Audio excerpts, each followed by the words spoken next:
How is everybody?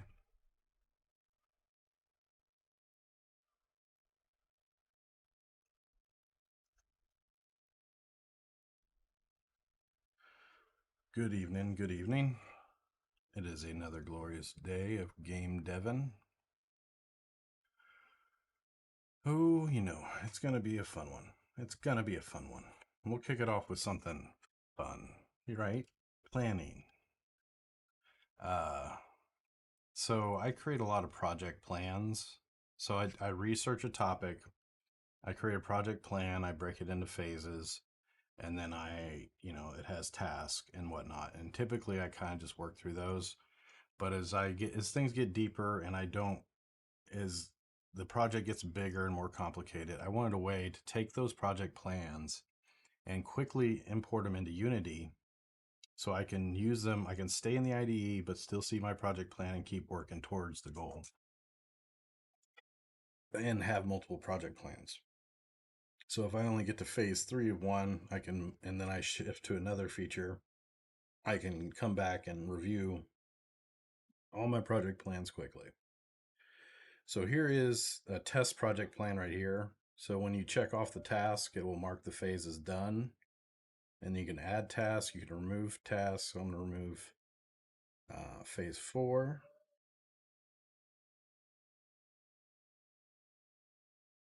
And then I'm going to hit refresh list. Now it's saved it. I'm going to close the window. There we go. Remove phase 2. Close it without saving it. Did not keep the change. So that's the gist of it. It's just because I create so many project plans for features to keep myself on point and to make sure I'm working through a feature on and I get from point A to Z and I don't forget about anything. So for tonight, what I'm going to do is I'm going to continue the polishing of the crafting, the items, the NPC crafting and everything, and as well as some UI work. So crafting UI, NPC dialogue. So I think I'm going to start off with NPC dialogue because um, it just, I've got it already kind of laid out. So I'm going to go ahead and get started with that guy. So in my UI folder, I'm going to create a new folder.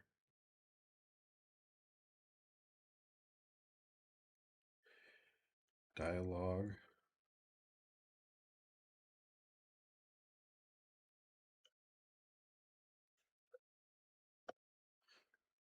All right, so now what I'm going to do is I'm going to create the first class.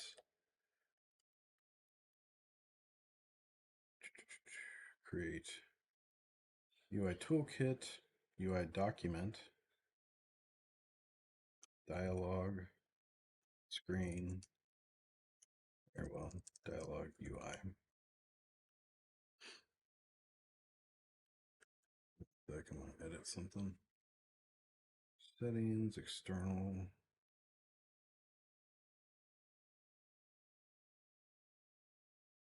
Preferences, embedded packages, regen. Okay. What's next? I'm going to edit this document. So UI Toolkit's really awesome because you can quickly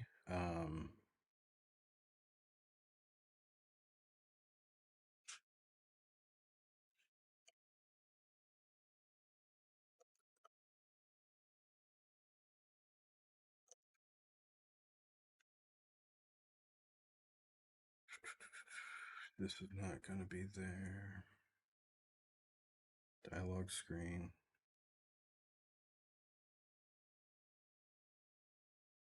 It's fine.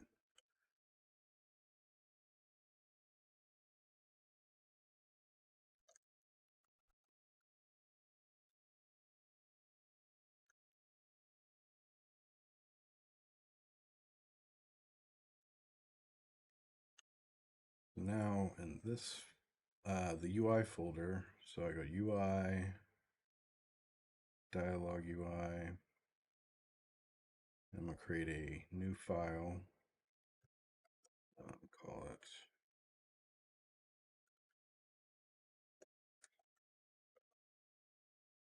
.uss. Paste in my styling rules here that I got real quick. So again, because it's the way, the format that it's a web design format, I can quickly rough it out with Gemini or whatever to get the bones there, and then I will line things and get things all kind of good to go. So now that I got that, I need to create the scriptable object.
So I use the MVVM pattern, so model, view, view model.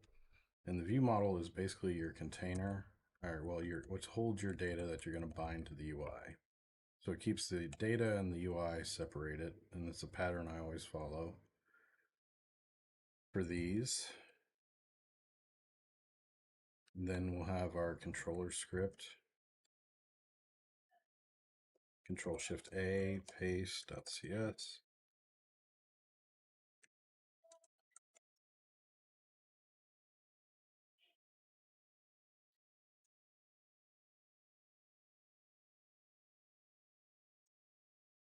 Should have named them dialog screen, whatever. And this is the data binder. So I kind of keep the data binder logic away from the controller. And if the controller gets to be too unwieldy, I will break it down more to where like any visual elements, there'll be a UI reference doc or script instead of having them here. But this one shouldn't be so bad.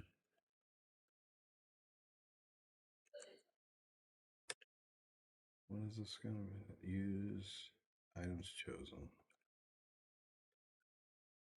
Okay.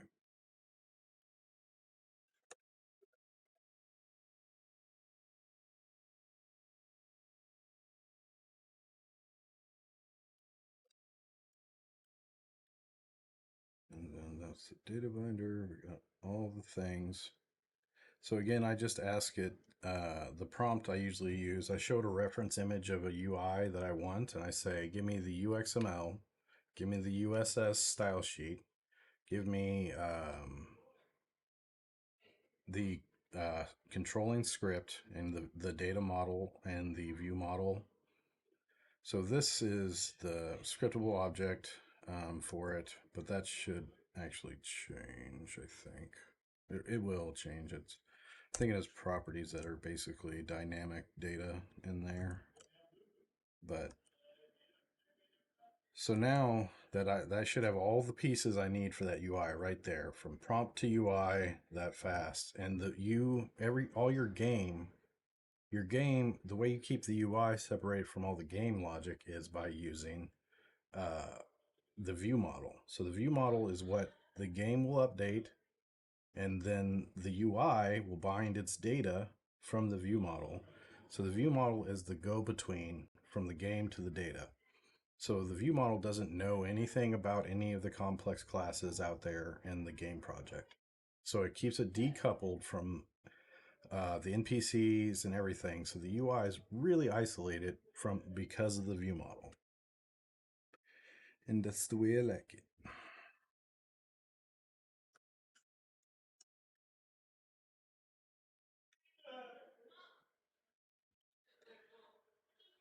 So now that I've got that, I'm going to create the UI document for it real quick and just see. Or well, one, it doesn't link the UI.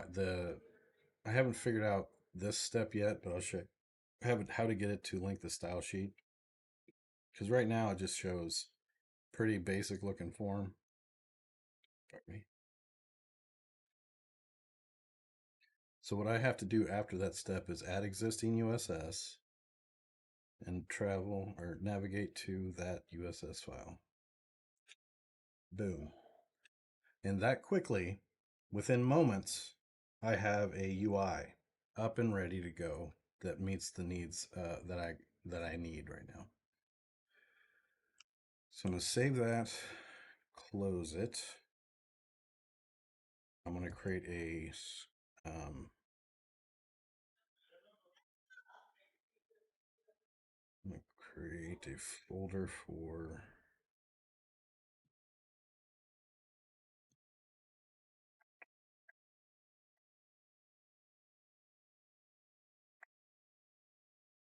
my data folder is getting long in the tooth, but it is what it is. Now I quit hitting the wrong thing. So this is where I store all my scriptable objects. I'm going to call this dialog. And in here, I can now create that scriptable object. New dialog. Test dialog. So now I can populate it with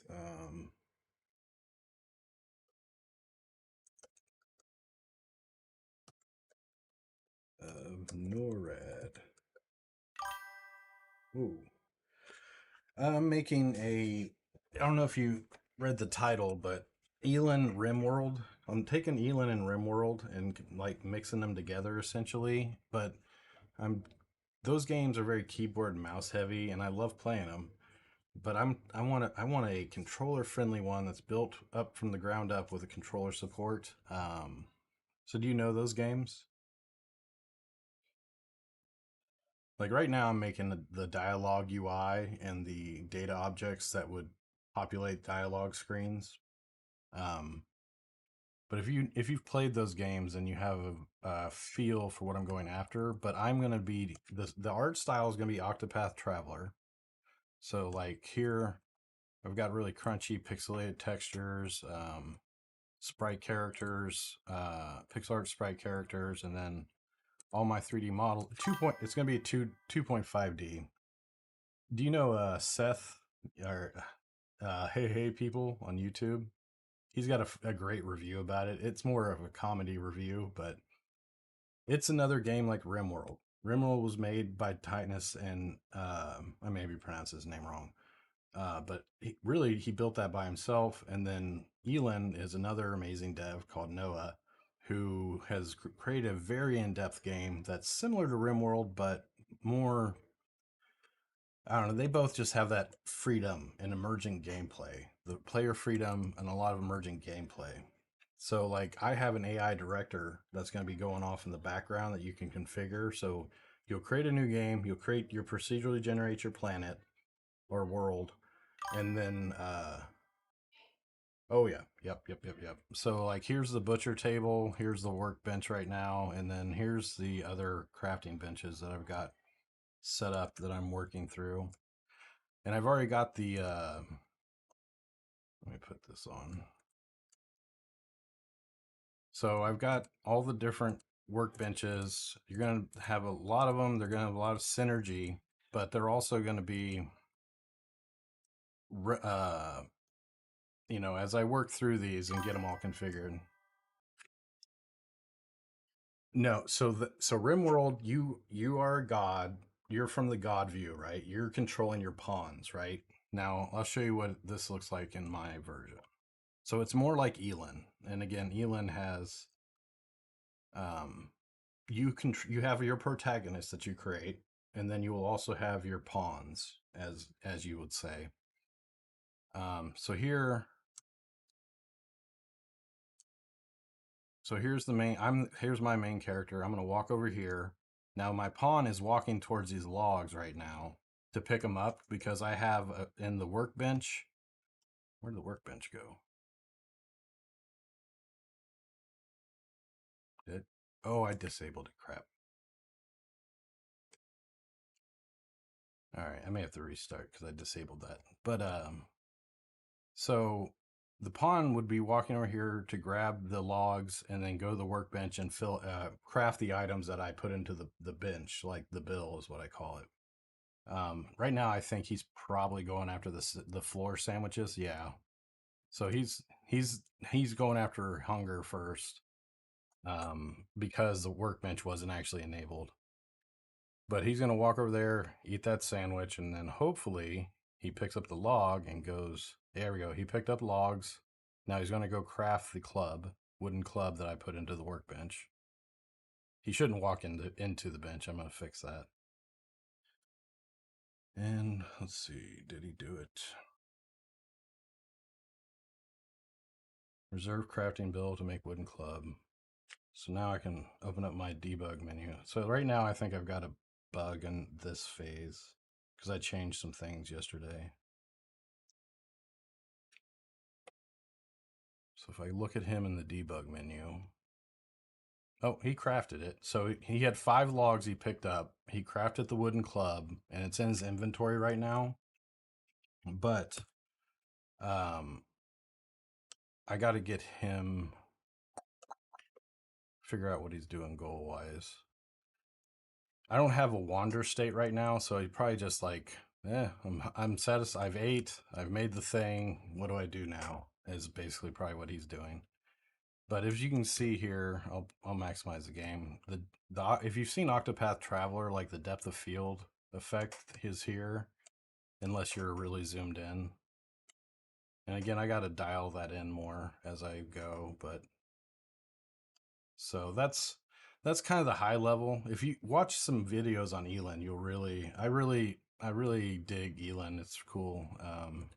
Okay, I'll show you a little bit of Elin real quick. It's another one of those games, just allows you a lot of freedom to do a lot of different stuff. Just like Rimworld. And I'm building modding support from the get-go. So again, modding is where Rimworld really shines. And again, you just allow the community to build what they want. So here's Elin. And as you can see, like when I walk around, it's everyone like moves, finds there's a new position. But this is turn-based basically, or kind of, but it's the player can still move fluidly, and the NPCs don't. You don't wait for NPCs. So that one, you're gonna have your map. So you go. I got procedural planet gen already done. It needs to be finished, but it's there enough to where you can pick your drop point or where you're starting at, and then you'll just like Rimworld, you can like exit your local map and go explore, do dungeons, and then come back and drop off loot or craft or build your base up more. Um, but it's going to be a fantasy slash technology theme. So there's I don't know if you've ever heard of Arcanum.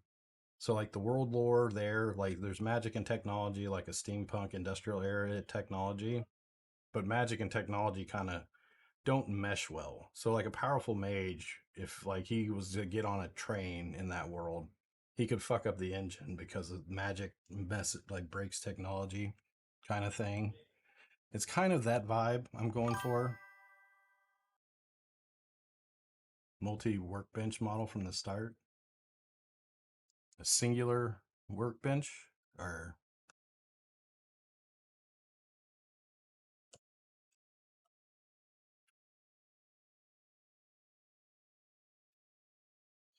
Do go on.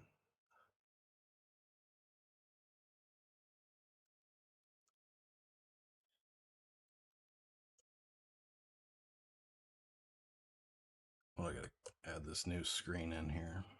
Um, Dialogue.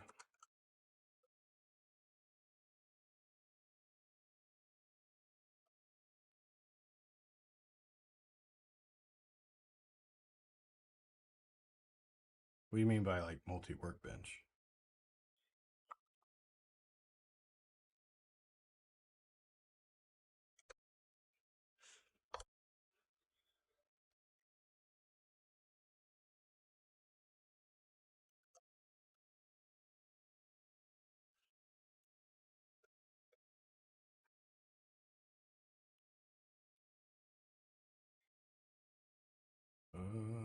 I don't think I have a sprite like character.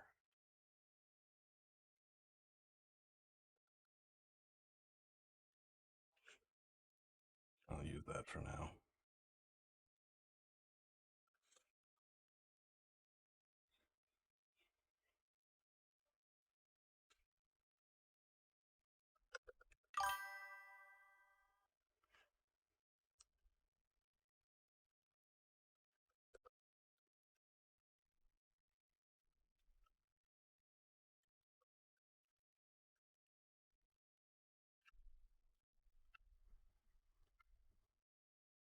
Oh yeah. Okay, I see what you're saying.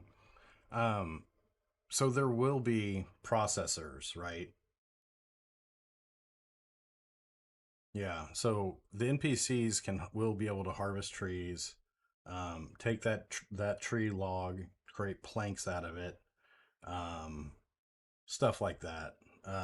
Have you ever heard of Vintage Story? It's got a really cool crafting gameplay loop that is kind of like that, where you got your multi steps.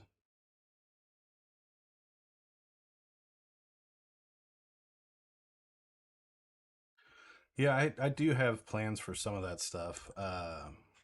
Like the smelter, like um, kind of a mini game with the crafting station too. So like I'm kind of toying with the idea of like when you're smelting an ingot, you need to kind of heat the bellows and then trim off like the slag. And for certain like basic stuff, after your certain skill level, you won't have to do the mini game. But for like really advanced stuff, like you may have to. But kind of playing with ideas like that.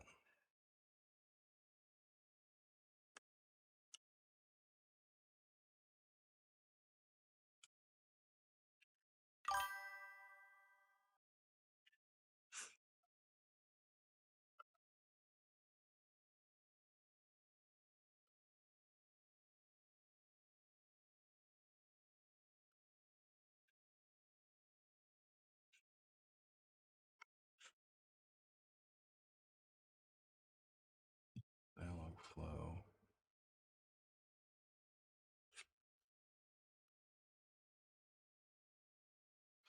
Yeah, like so I've already modeled they have needs and goals and different so uh just kind of like Rimworld, if your pawn's upset or pissed off or whatever,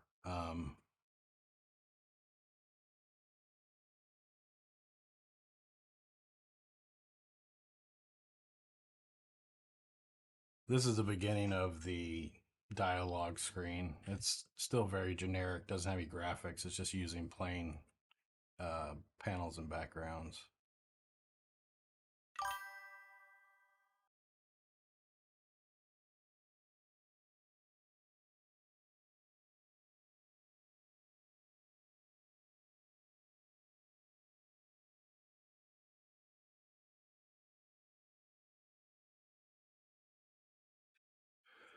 That's yeah, that would work.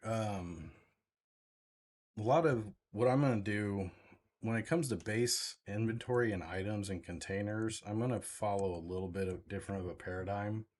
I'm not going to, it's not like RimWorld where you have like a storage zone, like unmodded RimWorld where you designate this as storage and then they will use that area. It's going to be container based, but your base as a whole has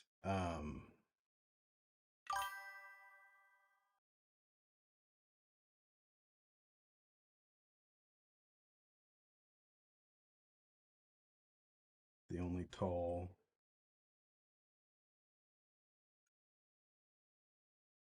Hold on just a sec.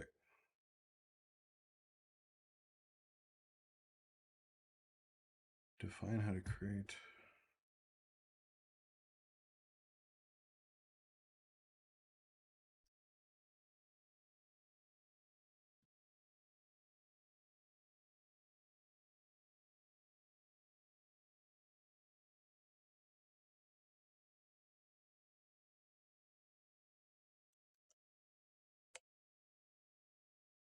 On choice selected, view model. Do, do, do, do.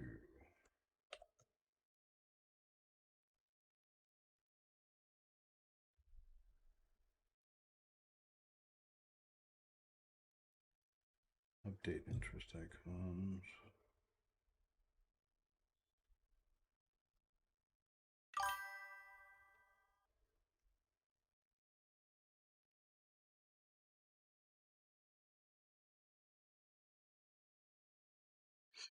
Yeah, so that's kind of like where basically as they're hauling stuff in, they will all put it into the base's inventory, and you can create new containers to expand the base's inventory. Um, but I'm kind of like I'm not trying to do like Elin and other games or like your survival games where like you got tons of chests and they got like 20 slots. It's a grid based thing.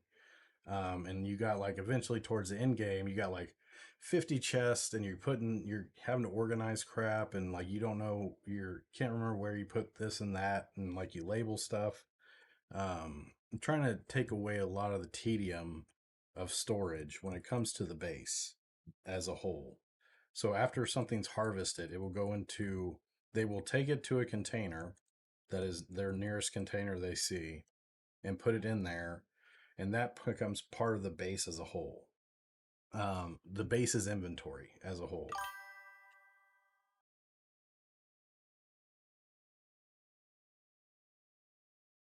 Oh, that's kind of, yeah. That's Dwarf Fortressy right there. Yeah, yep, yep. That is kind of cool. Hmm.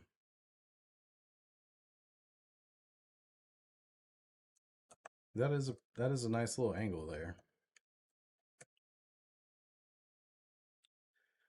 Let me get this old dialogue system started here real quick.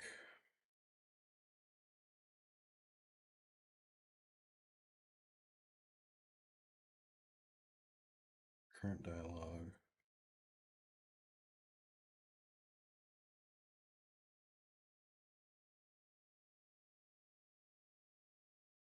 Check if the selected choice has a corresponding next dialogue.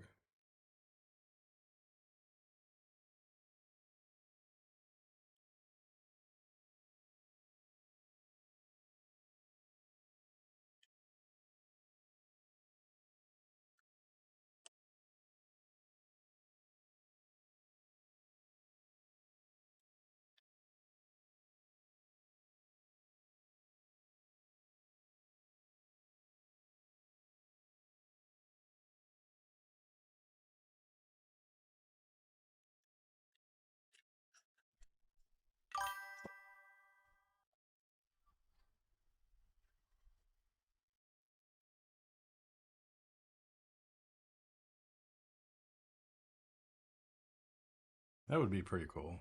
Yeah. Not quite there to that level of depth yet. First, I got to get them. Right now, they will gather from the environment, but they won't. I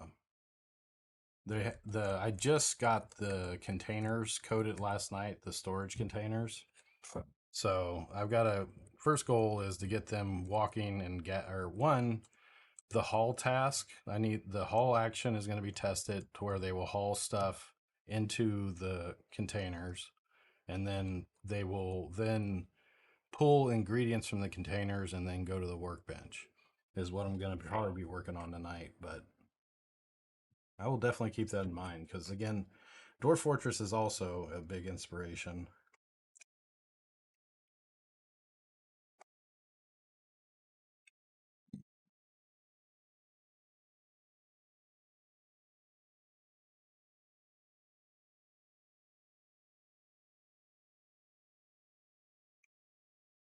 Let me do a breakpoint here. Do you have you programmed? Are you doing game dev?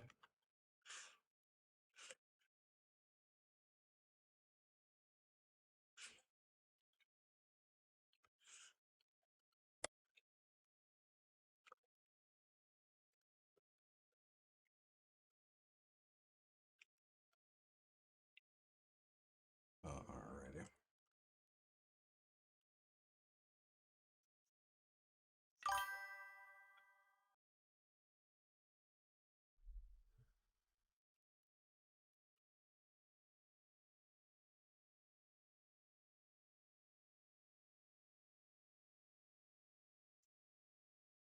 Oh yeah, they do. They have a job runner. So essentially, when they do a complex task that has multiple steps, they don't actually the NPC unit class doesn't actually do any of that work or track it. It just has the move functionality. So there's NPC brain, NPC motor, and can't remember the third class. But I've got all the separation of responsibilities on the units. But yeah, like they just have the ability to be told go from here to there. And if they're doing a complex job, there's a job runner, task manager essentially that is out there orchestrating all that.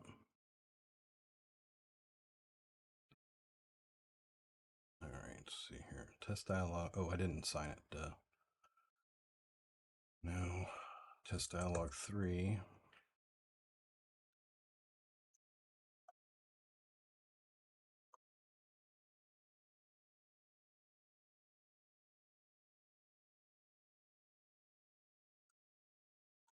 Not a liar. Goodbye, sir. Rude ass. I am not a liar. And this will drop their interest in you and disliked. Now this is going to get, this data here is going to be bound to the unit eventually. So I use the MVVM pattern for UIs. So right now, the UI is completely decoupled from the game logic. The view model is the go-between from the UI to the actual NPCs and stuff. What was it? So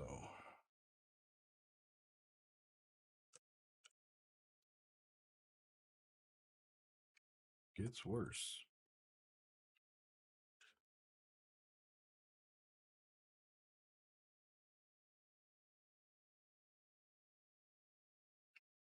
All right, so these two will end the dialogue, and then yep, yep. Well, so what's really cool is Unity's. I don't know if you've done UIs and Unity's, but the old UI system, the canvases and all the game objects you used to have to make for every element, is every single thing you add to the UI is a game object in the scene. It has its, that overhead. But the new UI stuff, it looks like this. So it's very web design centric, actually. So you have your UXML, which is your HTML or your Razor page, what the formatting, right? And then you have your USS, which is your style sheet, just like CSS.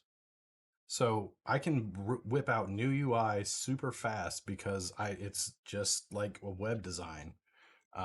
So you have the USS style sheet, UXML, the HTML or the structure, and then you have your scripts and your view model that control it in the background and do the data binding. Yeah, it's beautiful. And two, like I can whip out a new UI, like that dialogue screen you just saw took me just a couple minutes. Like it's such a, and they have a really in-depth editor too, but it's fast for me to whip it out with my workflow. So now this dialogue screen should be us chatting about the weather.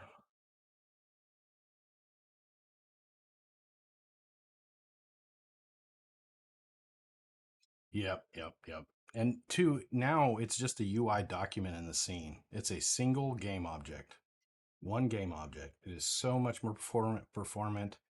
Um, so the rains are coming down hard. Uh, don't lie. Be sure. The hell, did I get that backwards? That didn't work. Hold on.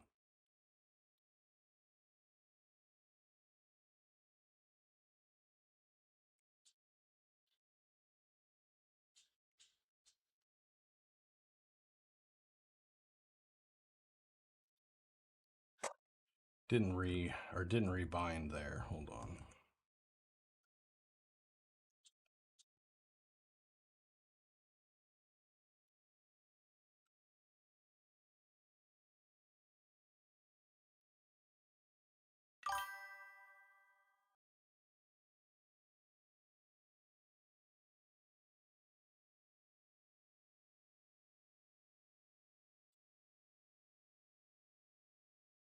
No, that's a pretty good idea. Well, so technically the way the modding works with this is I will export a modding uh Unity package, and all you have to do is open up Unity and then import that modding package, and now you have access to create new UIs, new logic, new assets, new anything. Basically, you work the way you build a mod for the game is the same way you have all the tools I have in Unity.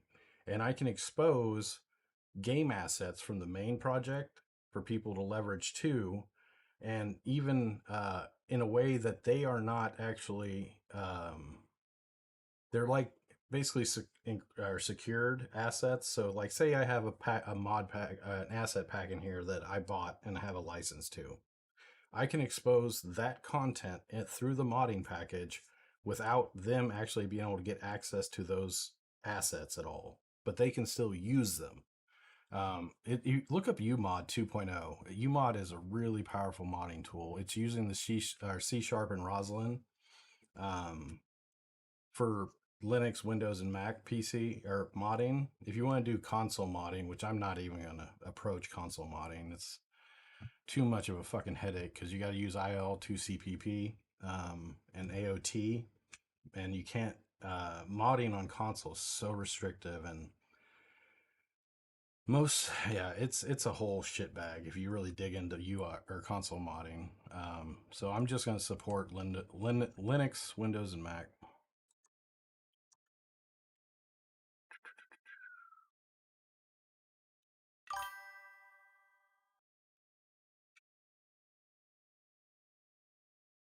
Yeah. So the now every system I've been building is data driven with scriptable objects.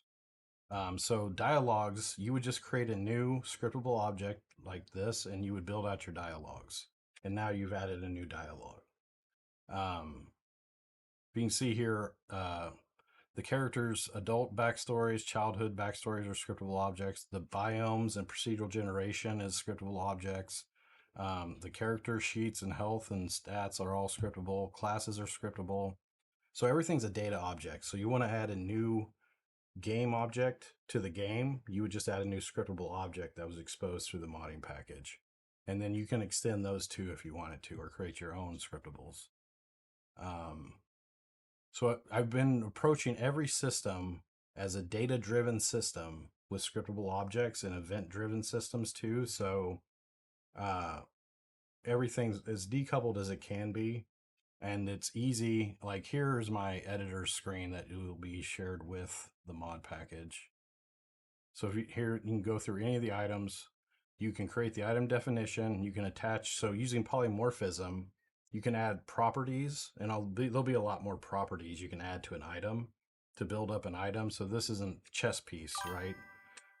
And then this also it allows you to generate the recipe, everything in one shot.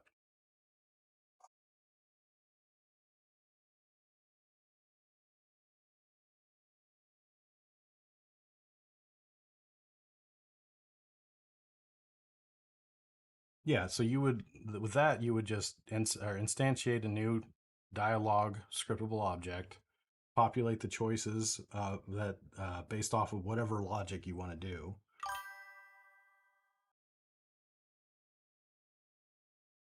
Yeah, yeah. Like can programmatically build up that scriptable object instance. So say you have a dialogue where you want again, like you want to read the inventory and then based off of that change the list and update the text or whatever, you can do that. Yeah.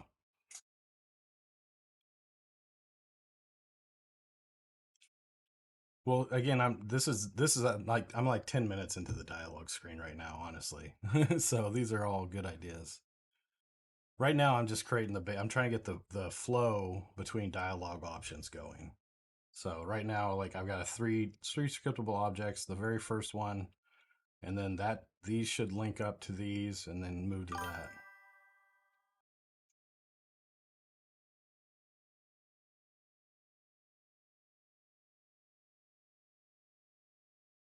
Pull the scope and viewable. You would just wire up to the events that are exposed via the dialogue UI. So you got the dialogue UI fires off events for choices made, and then it will fire off events whenever if a choice you made affects their affinity to you or their interest in you. You can also say on dialogue transition, you would be able to update the portrait or the screen info. Yeah, so there'll be events you can subscribe to or register callbacks for. So like closing, opening of the UI, all that. But I haven't got that far yet. Like I just made this like 10 minutes ago. But these are good ideas.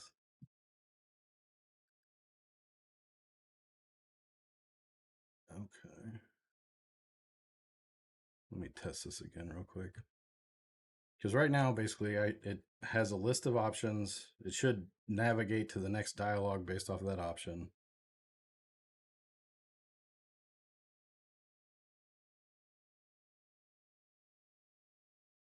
The click isn't registering automatically.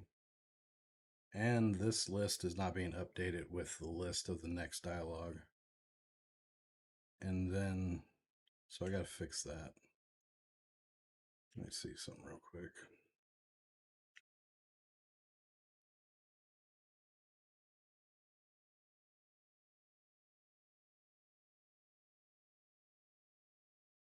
Okay, so the affinity updated and their interest in you dropped when you called them a liar.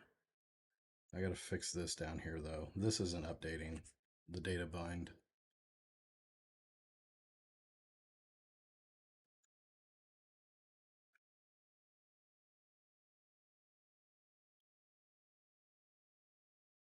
Select a choice.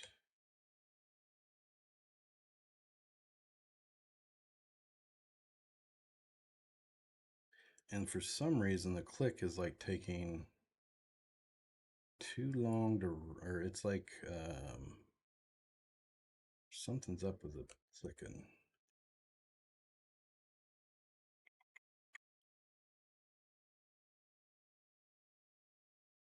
Refresh items.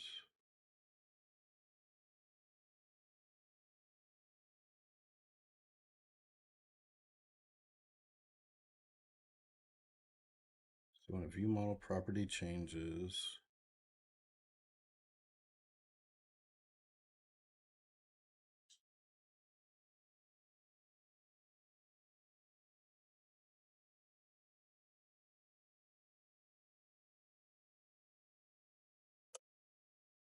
I think this is what should be called during rebind all items currently visible.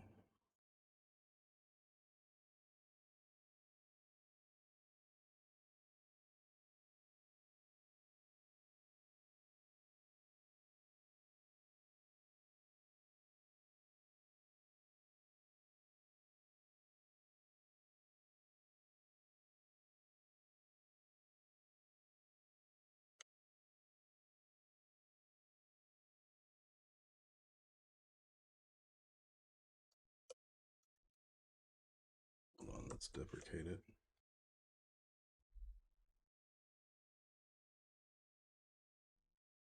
Oh wait, I'm in the Unity classes. Shit, hold on. I thought I was in my script.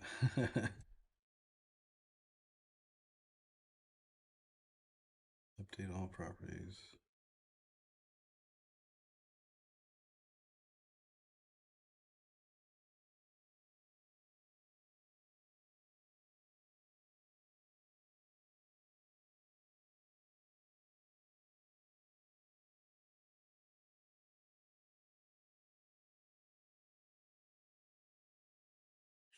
I bet you this is not. This is a sequence.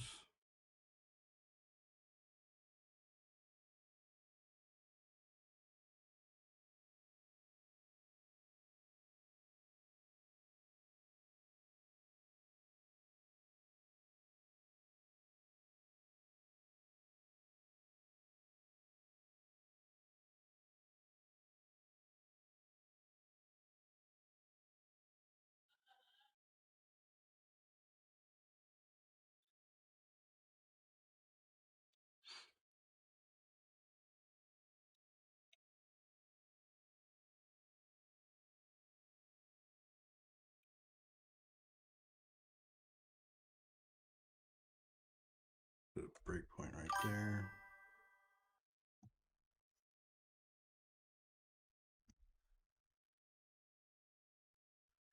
Yeah, I'll check in just a sec. It looks like most of the UI is updating except for the list, and then that empty list at the bottom. I gotta figure out what that's about.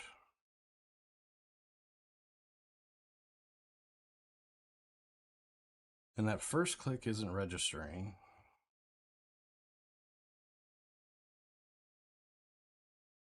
Test dialog 2 and 3.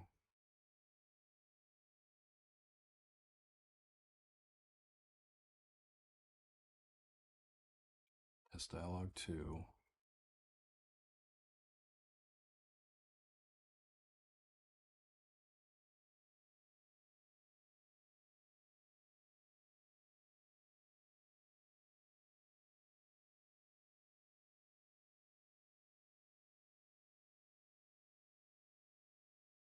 And then we come out.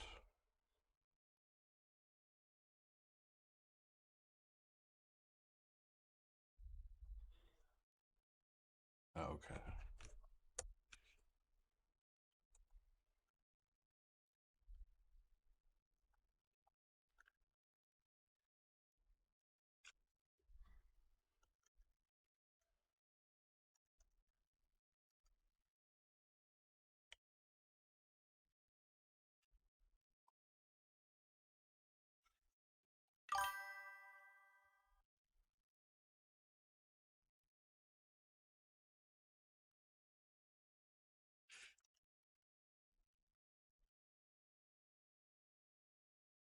It did update the data on the view model correctly. It's just everything else, it's just that one section the data bind didn't fire off for it. So I'm checking that out.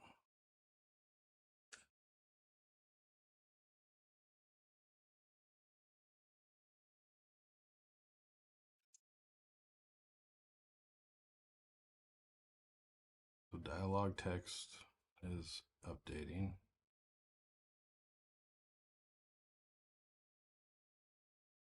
I bet you we never actually come in here.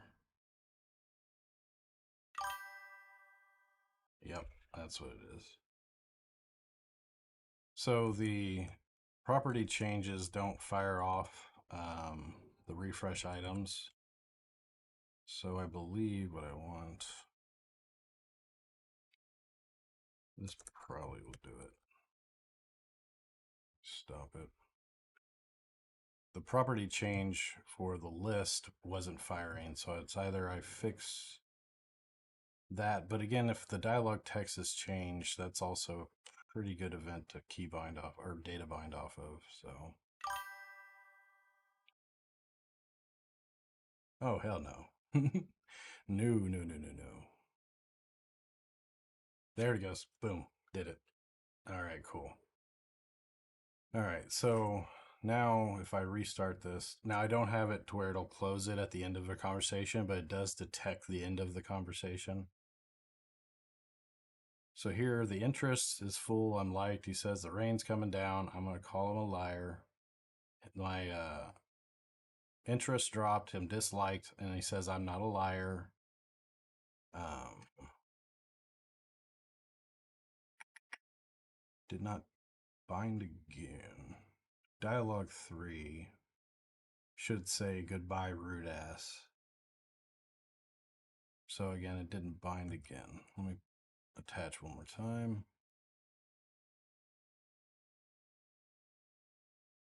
Most likely it's this, the choices being updated isn't firing off, and that's what I need to fix, but let's see.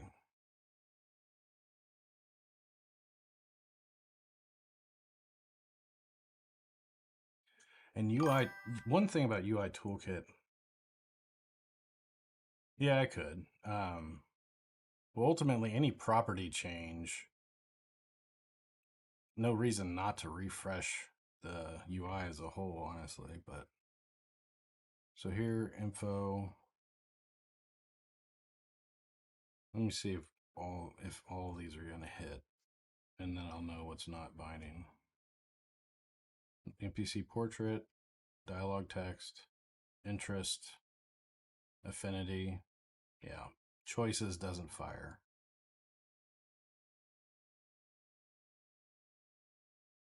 But now if I go do not lie, we're going to come in and only the dialogue text is firing off when this happens. Interest obviously changed, affinity changed. Here's choices getting updated, but it's not going to fire off an event. Yeah, so that's the problem. Choices here needs to trigger a property change.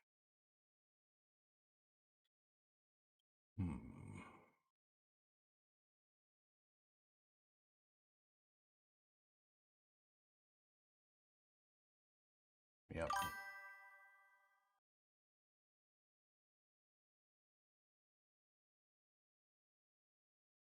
Well, it's trying to use the observable collection. And I think that event is what I need to. I haven't actually researched how this works with UI Toolkit. But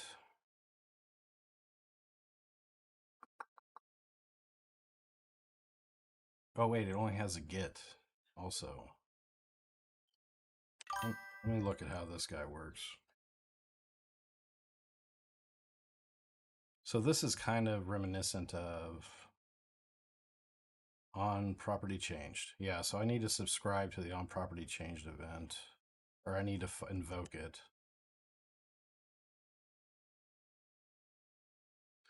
Yeah, and again, because again, any dialogue selection should just everybody should get the update, which really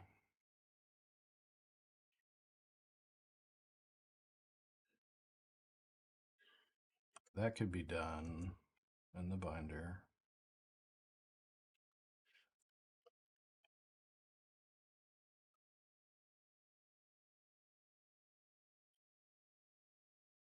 Or wait, one sec.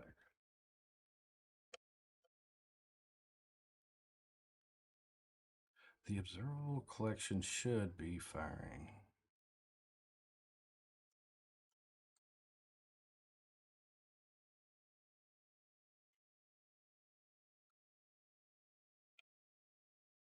I'll keep that there for now. The observable collection, I've seen that pattern used before, but I haven't used it here before.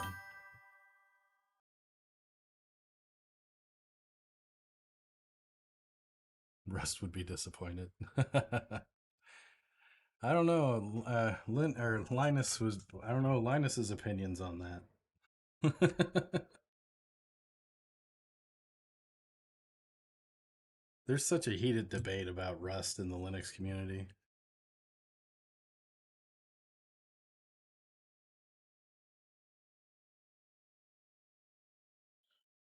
Okay, I need to actually that one's. I gotta go different dialogue. I need the close UI functionality too to be added.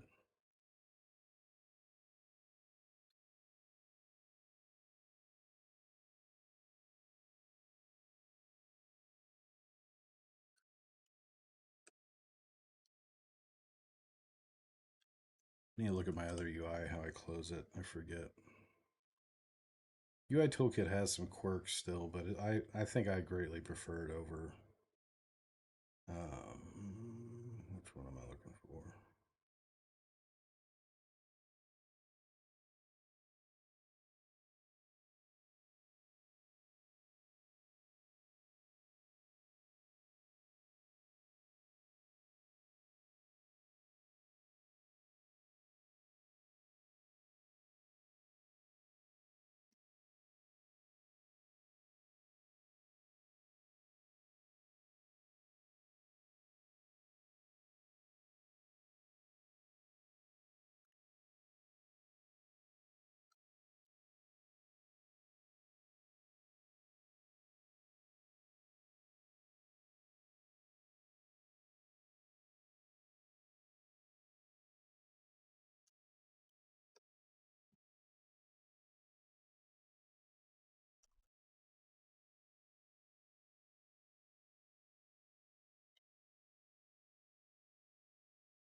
Close you. Where's that log?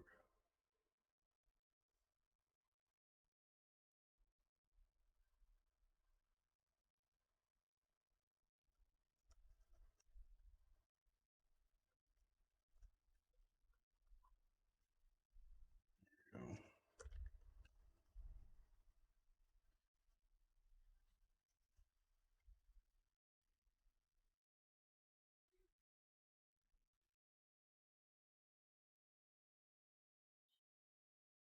Now I got to do this.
Well, it would be true anyways, but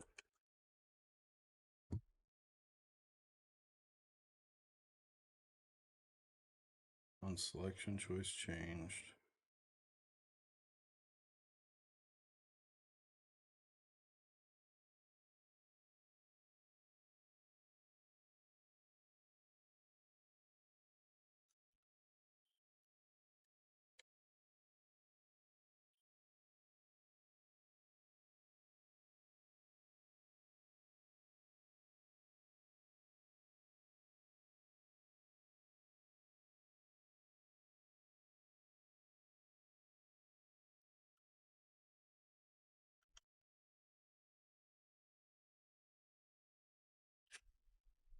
No dialogue.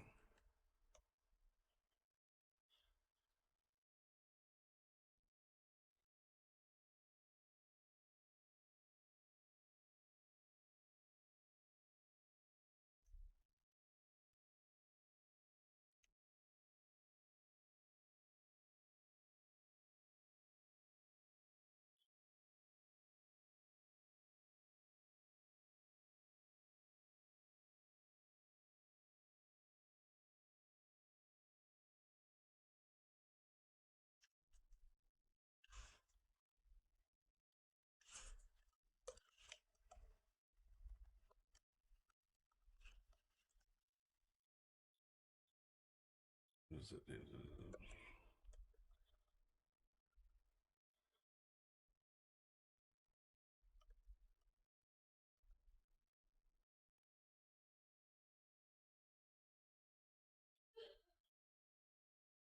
Because the data binder is addressing that event.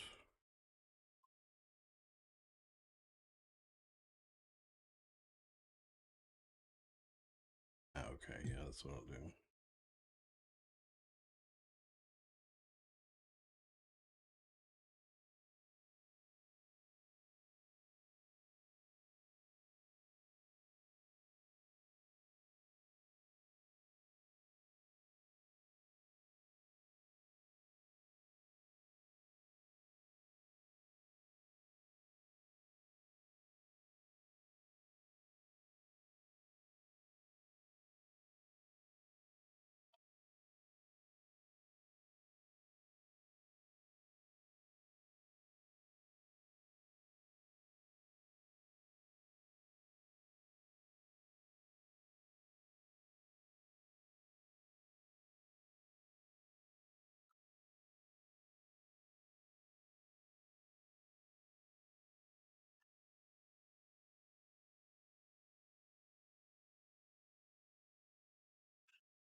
So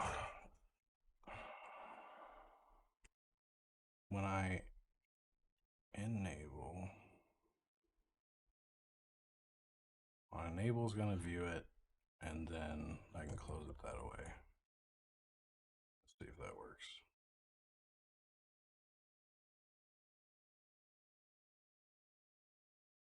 When the fuck did that pop in there?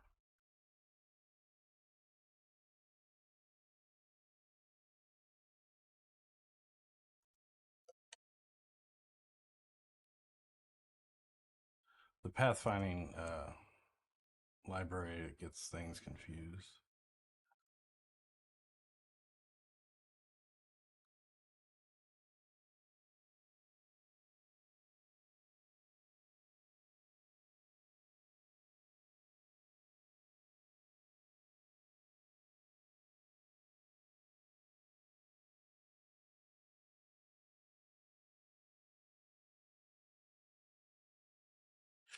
This should do it.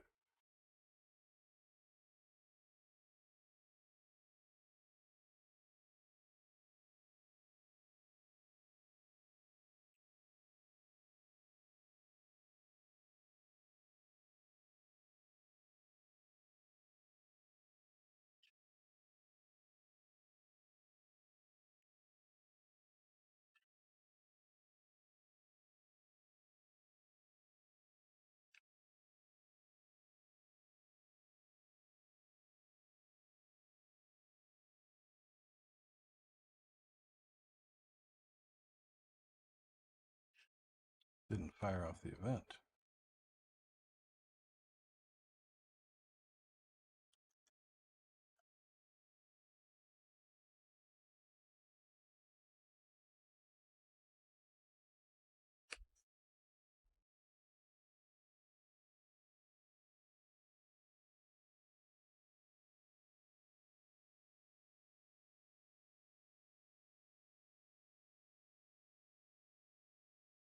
Oh, duh. Because I'm setting it false and it starts out false.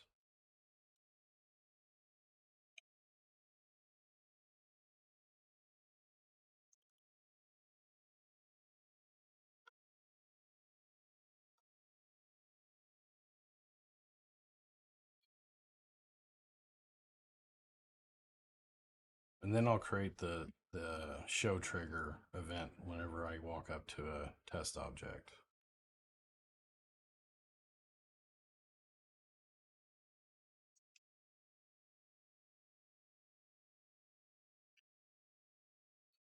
Disable breakpoints.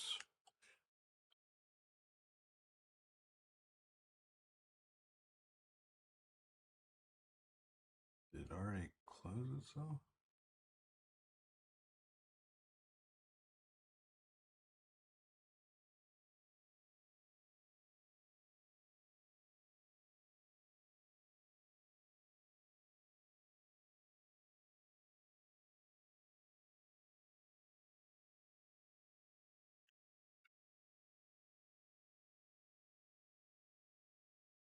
Oh shit, I didn't rebuild either.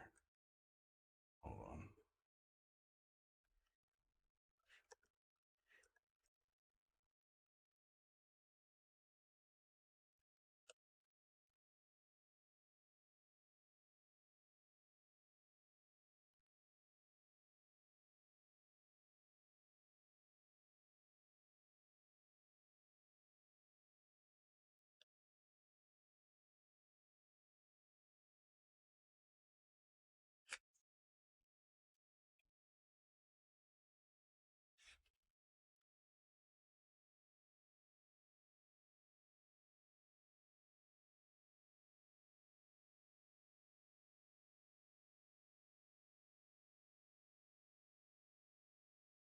Now it's just not coming up.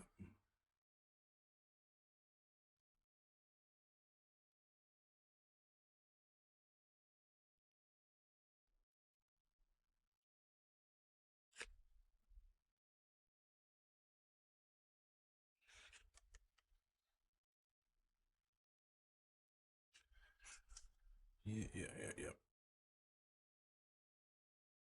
Come on with it.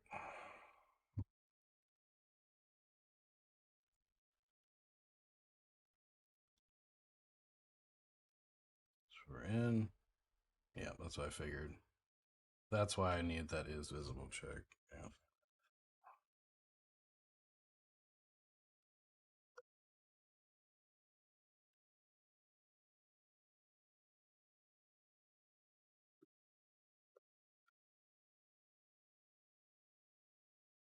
Unfortunately, the code changes don't take. You can't hot edit, unfortunately, but there's a asset to allow you to do edits and continue on without having to restart. But I don't know. I don't really like pulling in third party assets into this project because I've kind of been hand rolling almost everything.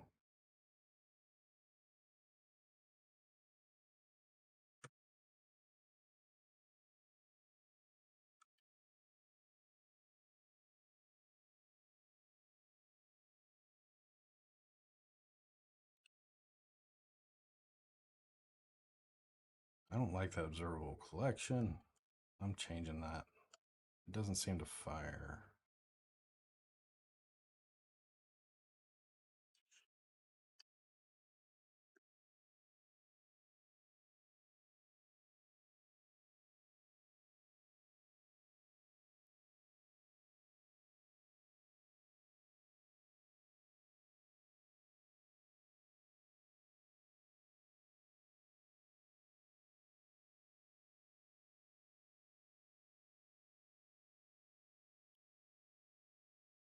Oh, model.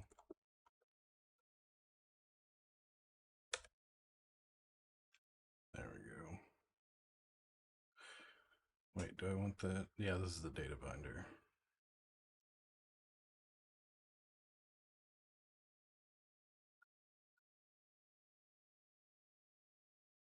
Which means I wouldn't need. Let's take this out now. And I don't think I need all this now. I wasn't listening to the event of the choices.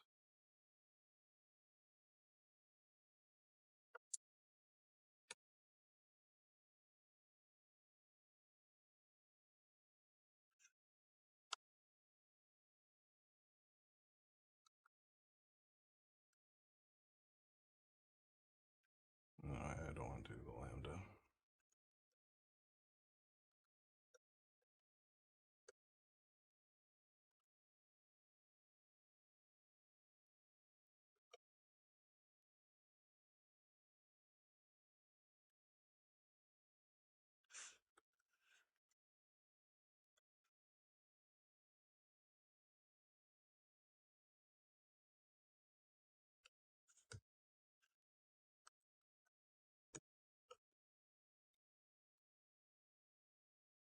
Oh, wait, what was that? It is.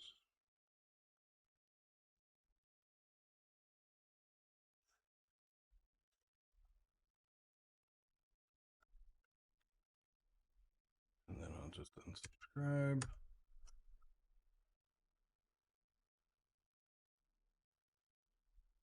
That should handle that.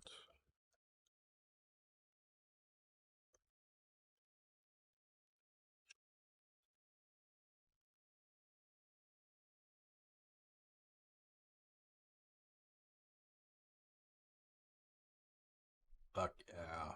Goodbye, rude ass. And closed.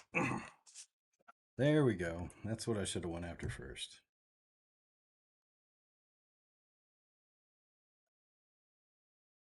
This line shouldn't be needed either anymore. Just redundant.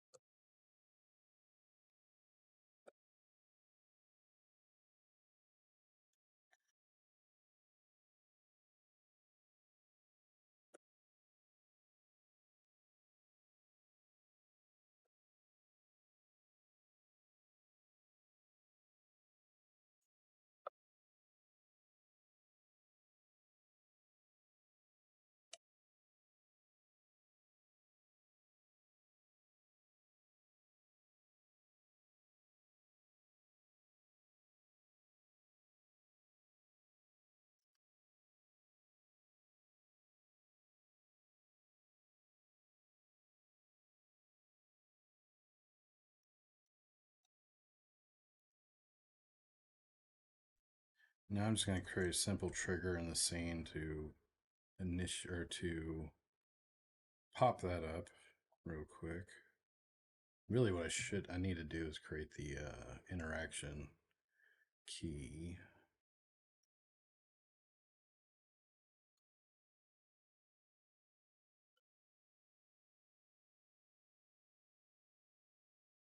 I'm going to put.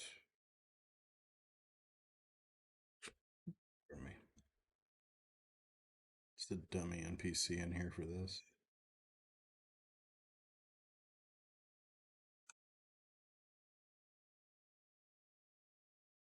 Turn off all his bits. I'll just delete them later, but this will just be a quick tester. Collider is trigger.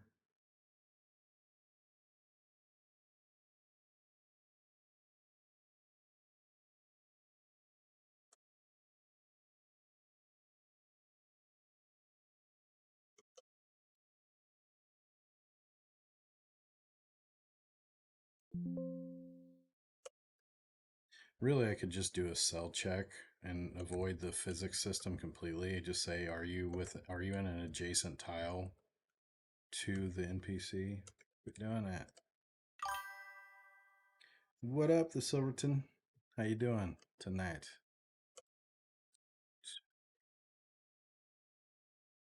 Oh wait, actually, I'll just.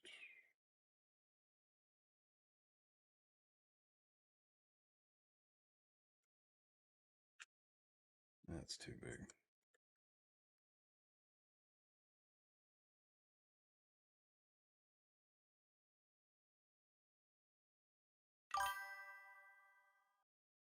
Oh, I'm doing good.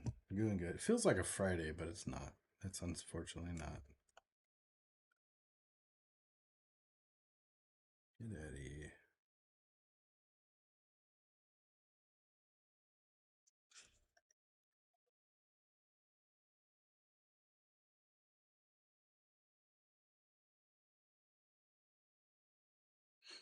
Just doing some game deving, making a pseudo, or starting the dialogue screen. I'm not going to go with a collider for this, but for now, just for testing's sake, I'm going to.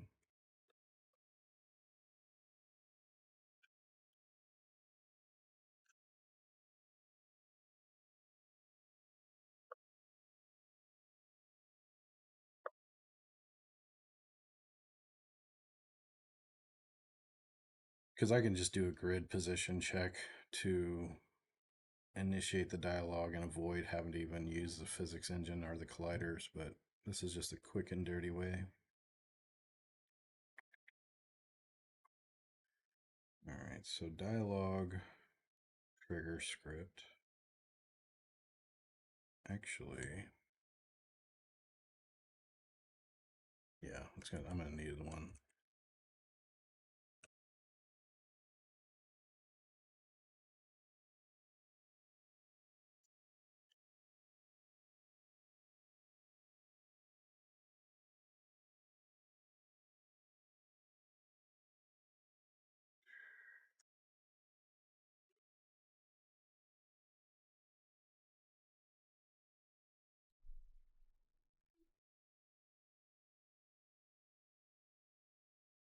I think I've got one here.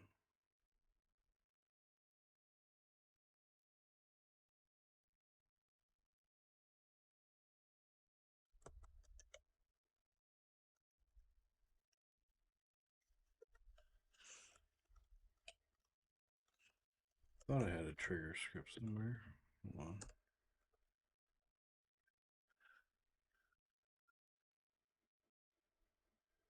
There we go.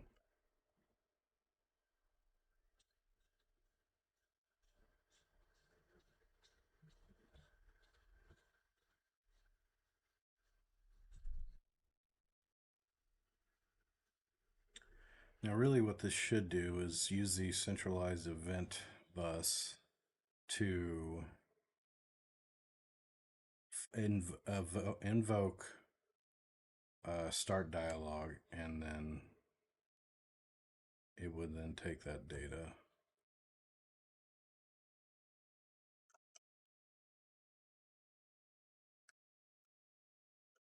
For now, I'm just going to.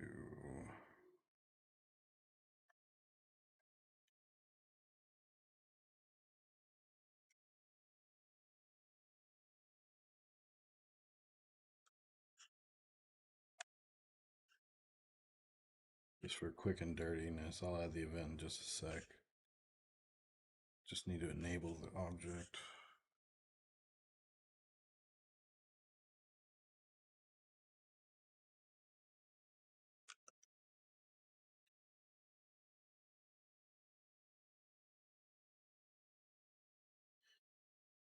Now let's just do it. Let's create the event.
When do I need to know both units in the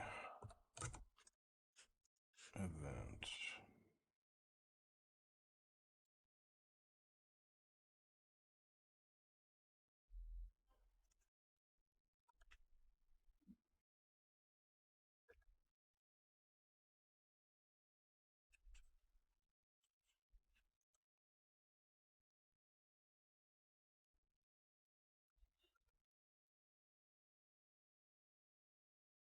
Yeah, I do. So this would be um, player unit DC. That way I have all the info when I get there.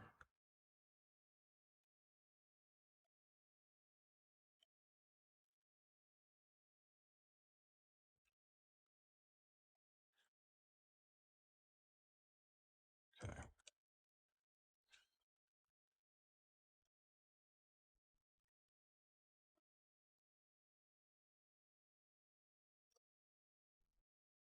So we come back here.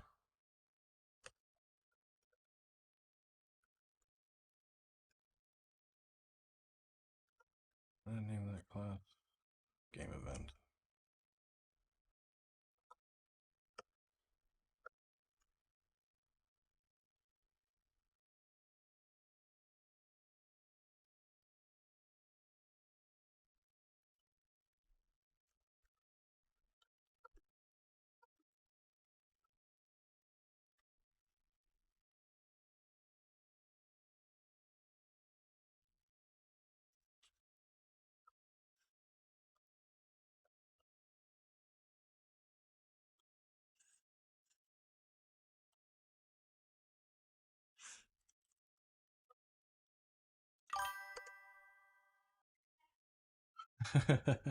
I'm deep in thought. I should be talking more. Just yeah. I mean, just start. There's so much knowledge on YouTube, man. There's like Code Monkey. If you're wanting to learn Unity game dev, Code Monkey's a good one. Um, there's all kinds of. There's tons and tons of resources. Just start. It's just do. Like everything. When you first start, you're gonna suck. Don't give up. Keep trying. Um, yeah, do simple projects. Learn. That's just kind of how it goes. I would do a course like for especially if you're trying to learn like game dev or a game engine.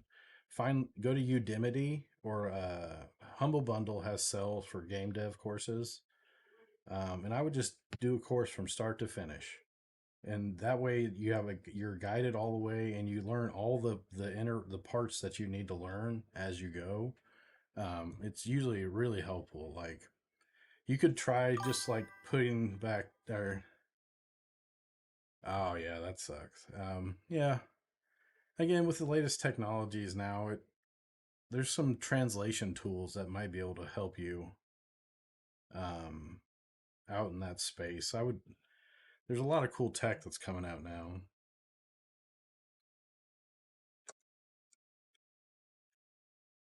So we don't need to fetch it on every time we trigger.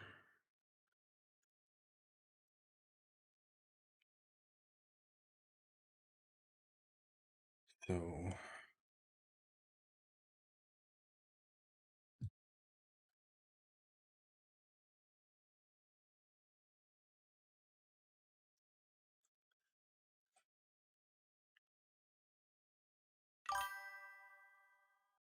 yeah, say I've been looking at because there's a lot of new AI models around language translation. And I was going to mod Ultima Online, the UO Classic Git repo, to where it would allow it basically be a mod, and people, as they type out stuff or as text comes in from other players, you configure your language, and then the AI model would do the transcription and then display the text to the screen.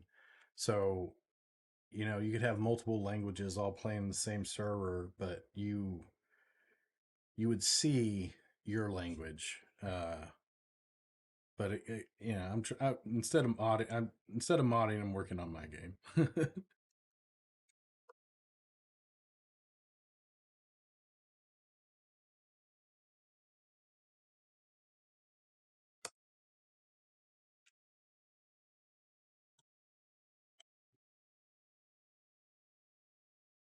All right, so I need to add some properties to this bad boy.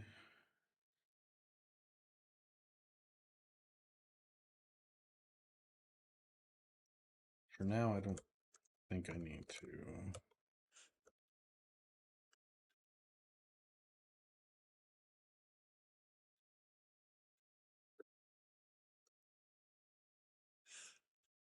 I'll leave this one here. If I ever want. Oh, cool. Hi from the middle of the U.S. I'm smack dab in the middle. I'm from the Midwest here.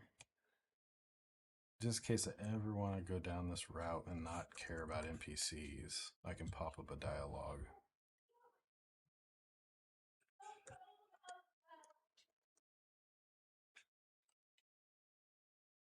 Player unit, NPC unit.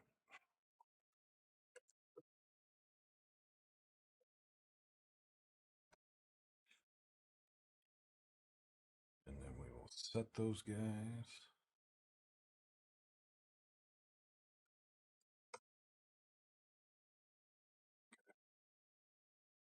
Now I just did that so I have it. But now, if with our trigger script,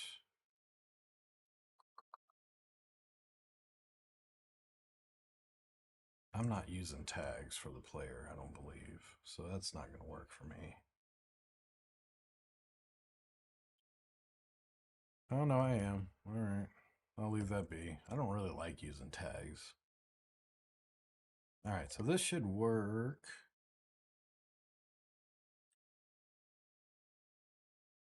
On entering that collider, now I don't think I have a collider on the player. Nope. I'll put it back for now. I've avoided having to put colliders on stuff because I'm using grids, the grid for a lot of the functionality and stuff, which is less intensive, doesn't require the physics engine. And again, I'm probably going to convert this to just being adjacent grid cell checks. But for now, let's put the capsule collider back on them.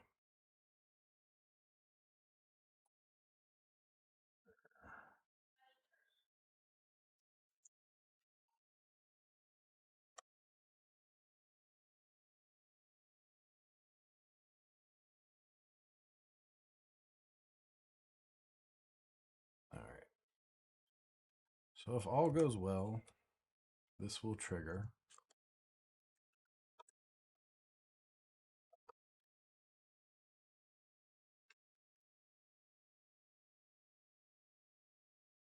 Wait, do I got that backwards? I do. I do.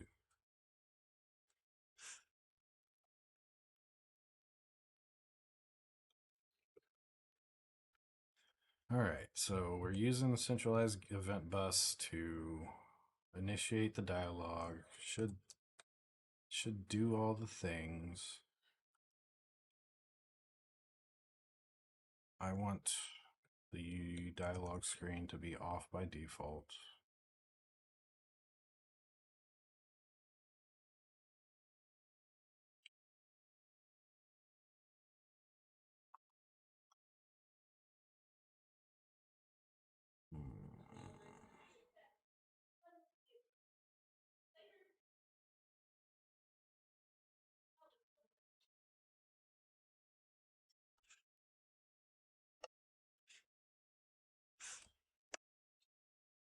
So on enable, we're just going to wire up to our stuff. We're going to set our stuff up. And that's it. And then now, oh, I gotta,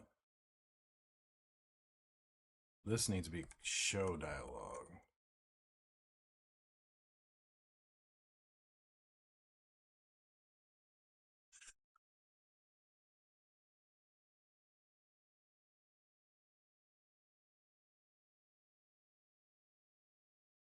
Show or hide dialogue.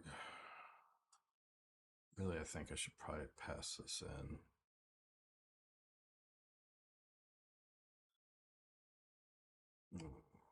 That'll be fine for now.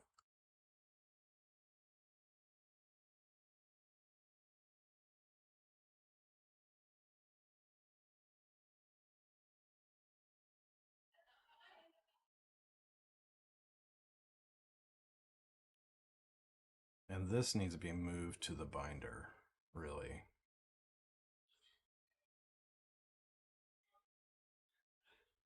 I'll keep it here for now, but I do need to deregister it.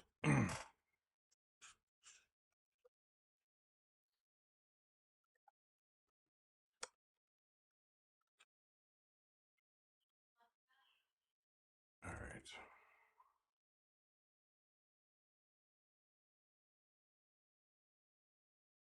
Fingers crossed this is going to work.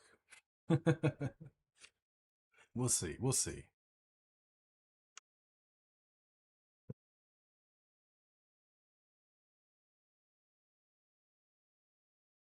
Oh, wait. I need to.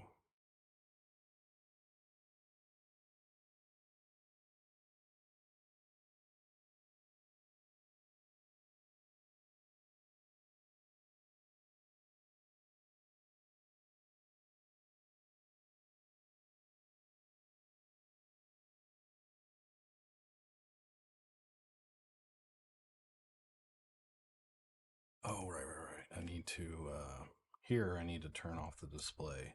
So root dot. There we go.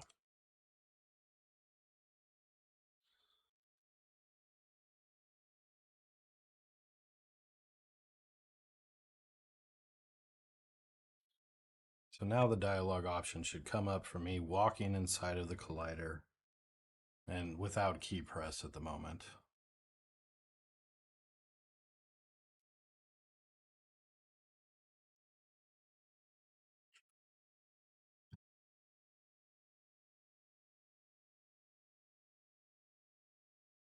Oh, wait, I think I need to check my NPC.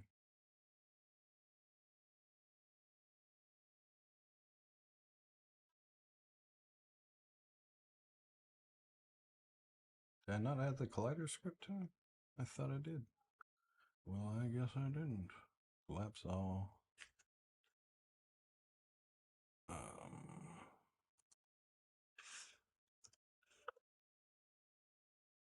And this will initiate this dialog.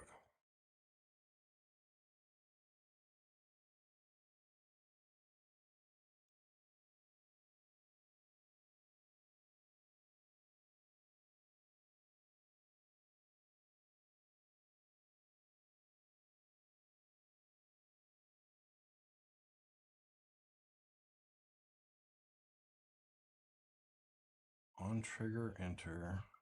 Oh, 2D. No, I don't think I want that.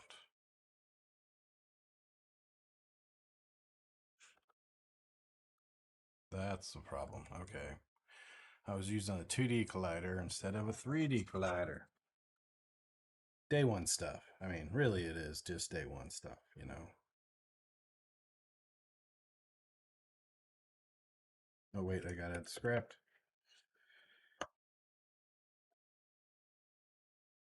I don't know why I decided to start the dialogue stuff. I was in the middle of some other stuff.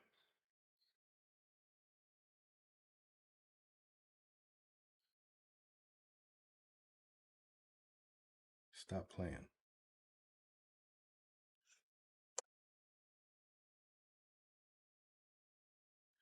And I do need to enable the unit.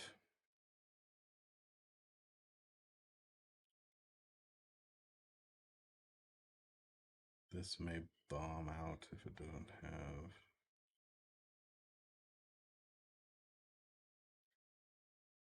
Seeker node blocker.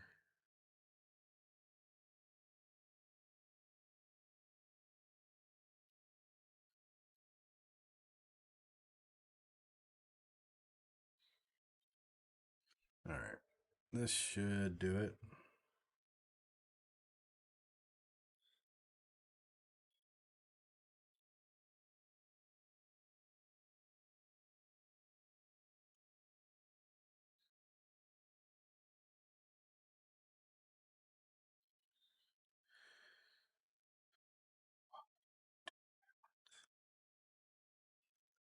did I make this a trigger? It is a trigger.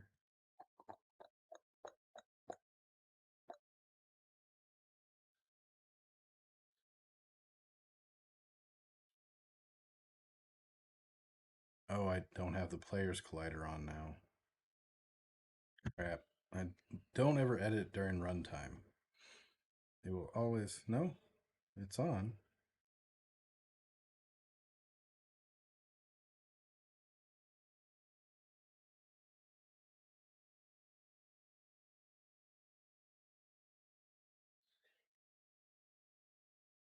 I don't think they both have to be triggers. That doesn't make sense.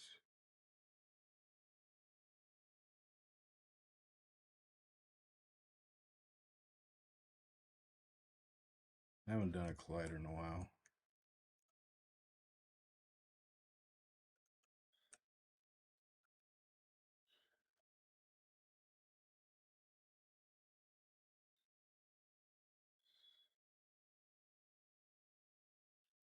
Enters the trigger.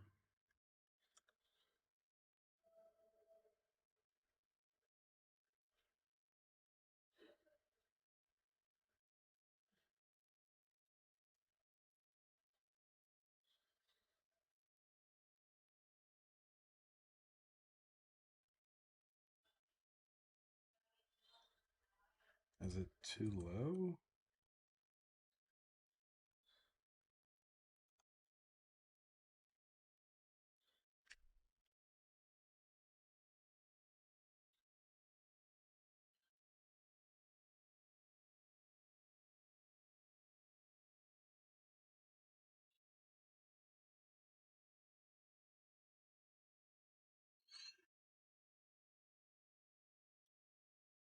Swear I can never. Capsule collider.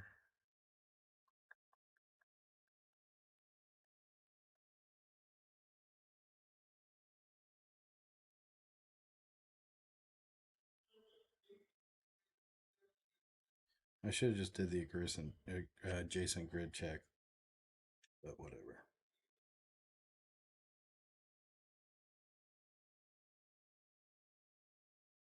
Um,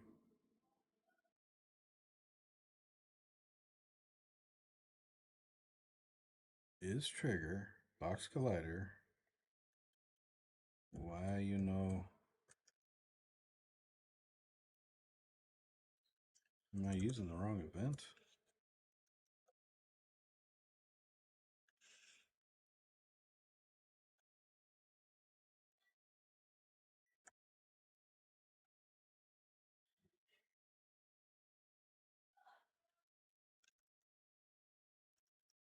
It's been a while since I've done it.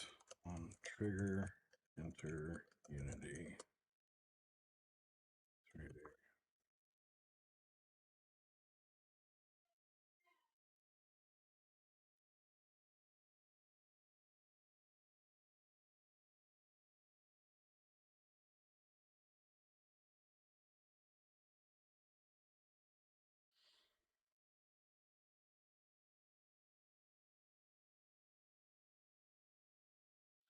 Oh, it's on collision enter.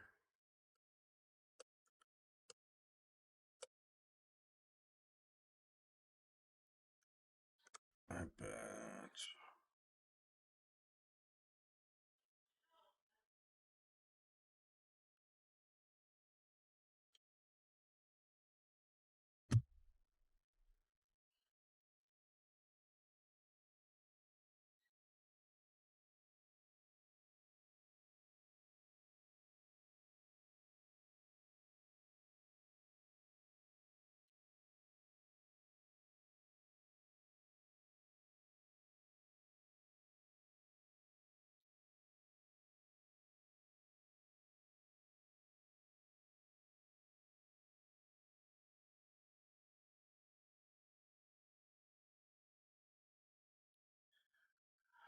Yeah, and this is another reason why you got to have a rigid body on the player.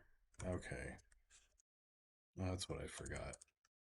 So the player's technically not part of the physics simulation because he only has a box collider and not a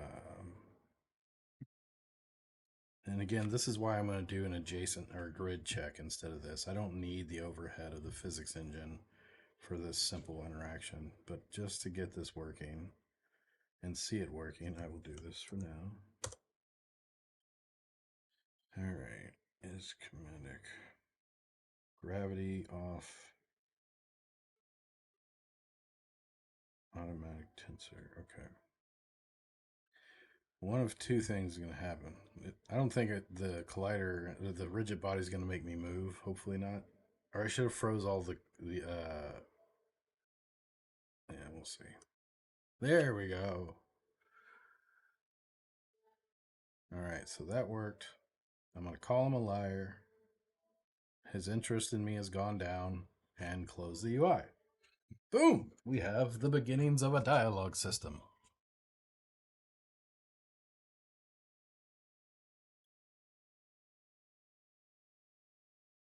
And it's parsing the dialogues properly. You know. There's the beginning of our dialogue system. We are cooking with dialoguing. Awesome possum.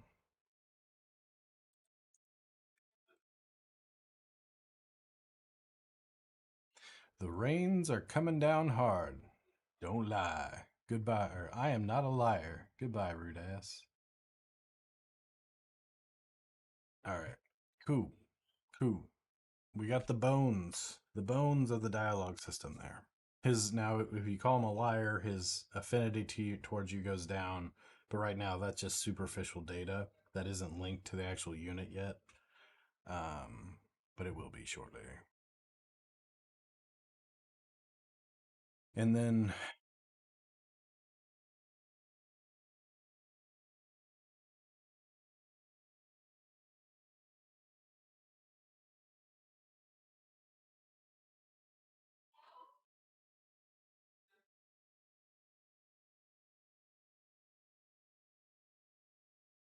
I almost don't like. This could be one scriptable object that would handle every dialogue branching or option. But right now, this scriptable object is the start, and then the options are linked to these two, and then these two don't have another dialogue that flows, so they will close. What I need to do too is add in dialogue or in conversation events. The affinity updates the actual unit that you're manipulating or talking to. Um, and all the more polish to the dialogue system, but it's there and it is working. I want to get away from physics based initiation of dialogue and not me just walking near them. And I want it to be the interaction key that starts it, but the interaction key is just going to do a simple am I adjacent, or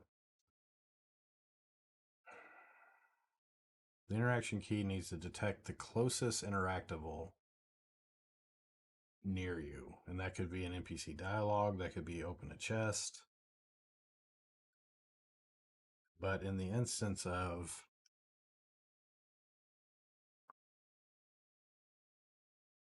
if you're adjacent to two NPCs,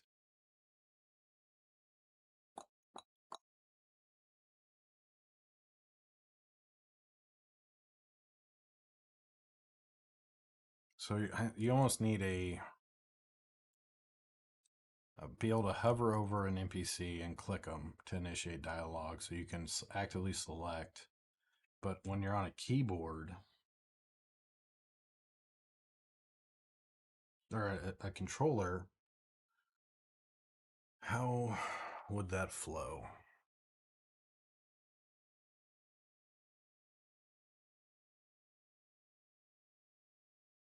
Because you could be standing next to multiple interactables. And that's I need to create an interactable interface that is implemented by NPCs and their dialogue, objects in the world and their interaction. So anything that is an interactable will use polymorphism to do their implement. Well, just really just the interface. I don't even have to do polymorphism, but the interface would allow them to implement their own interaction action based off of their implementation. So I do need to create my eye interactable. But again, now for the controller player, I would almost have to have a way for you to just basically flip through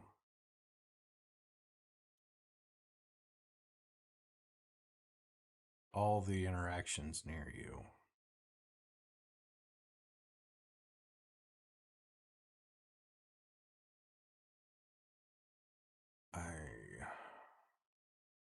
I want this to be very controller friendly. So these things I got to think through pretty hard. I need to go find examples and reference them.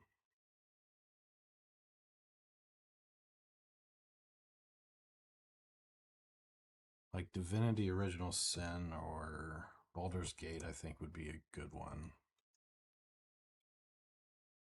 But I'll think about that later. For now, I have the bones of the dialogue system there.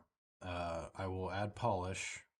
So this is what I'm going to. So I created a new tool. It's called the Project Plan Editor. Uh, so my workflow is usually I will deep research a subject or a feature that I want to build, and I will say I want to design this system in Unity 6.2 that is scriptable object and event driven. And after I have that deep research, I will create a project plan from the deep research, and then typically that's in a Word doc. Um, like, where's it at? I got one somewhere here.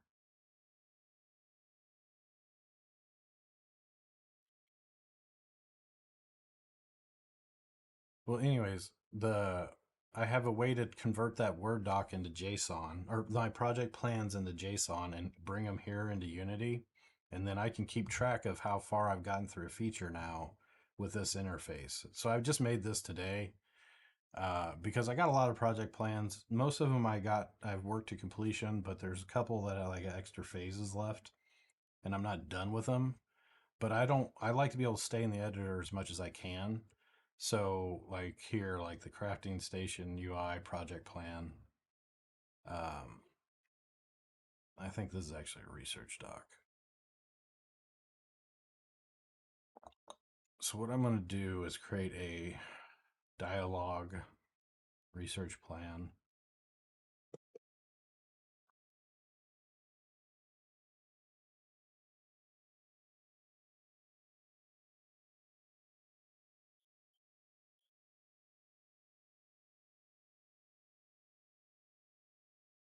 I'll do that in a minute. All right. And two, it just gives me a centralized location to go pick up and work on different features and keep track of where I am at in those or where my original thoughts were with it. Um, Now I'll go ahead and make it. Let's do it. Just feed this into Gemini. Do do do do do do.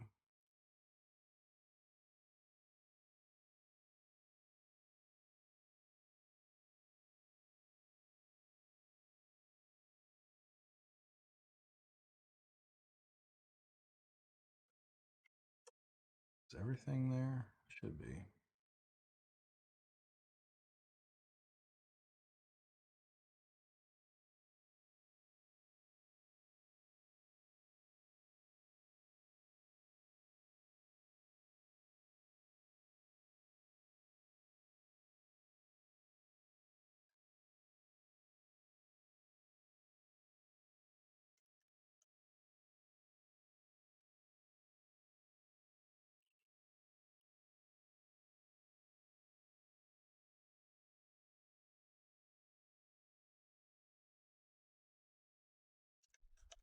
Review the current dialogue, logic, and UI.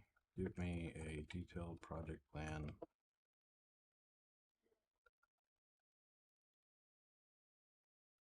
to finish, polish, and finish out. More events.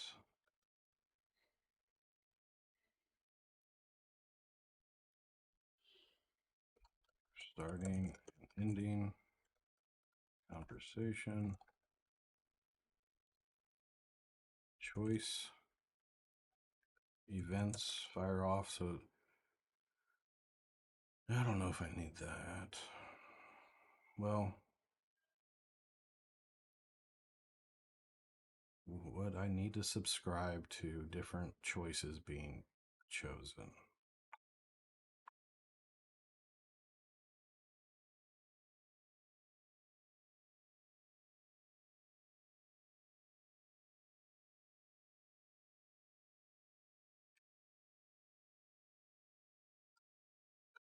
This, yeah, I should have my list of things for this, but I'll just see what it comes up with.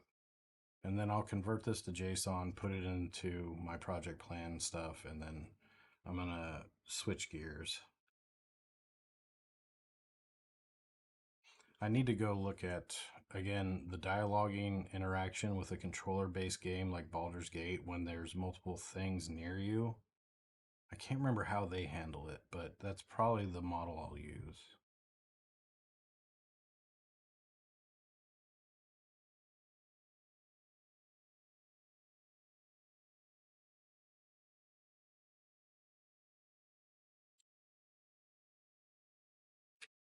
The dialogue system needs to disable, just like any UI that comes up that is modal, it should disable the player's movement. So the player needs to know, the UI manager or coordinator would needs to know that, and the player needs to stop. Didn't even do it right.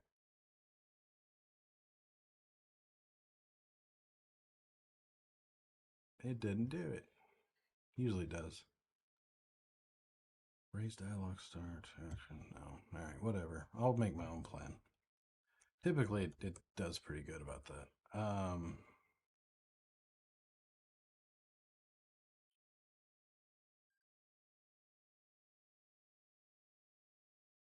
So now I'm going to create the crafting screen initiation from the crafting stations because I have a uh, really good UI for that already kind of hashed out. But it's right now, it's just hard coded to show up and work right now. So,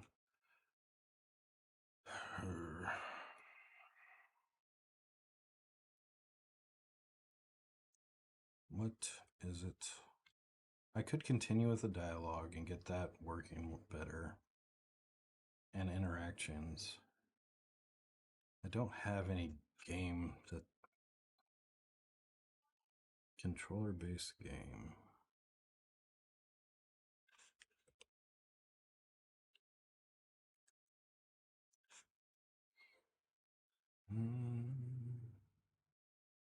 Oh my.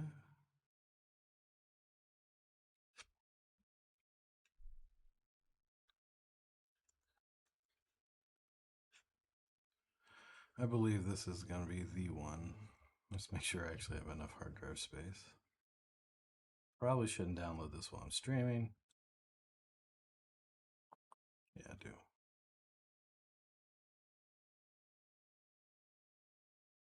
But streaming's about uploads, right? Because it is a good model for controller support for a game sort of like this. So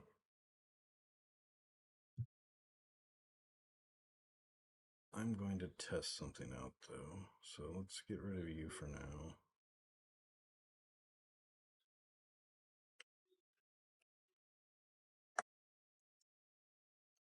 Dialogue test.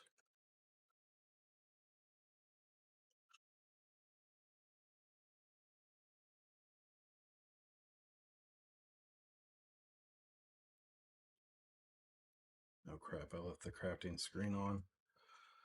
Do, do, do, do, do, do. I still got to work on the styling here. I started to do the alternate row highlighting and I didn't finish. But this whole screen can be controlled pretty much with your left hand. You can menu it. So, and this is kind of my UI paradigm too. And I got to do this to the dialogue screen. But when you're on keyboard and mouse, your left hand should be able to do most of the action. So if I want to go to make a club, I would hit 3Q, and then I would increase the quantity with the key there, and then I would hit C to craft. So like in older roguelikes, almost every UI element is going to get key bound because when this UI is up, it has full control. It has its own input action map set. So you can quickly, like in Blender, the philosophy with keyboard shortcuts in Blender is like they're all on the left side. And this one here is essentially the same. So I hit T, it's going to switch to that, G to the X, and then I can change pages with V and B. So I want you to be able to quickly menu every screen with keyboard and mouse and a controller.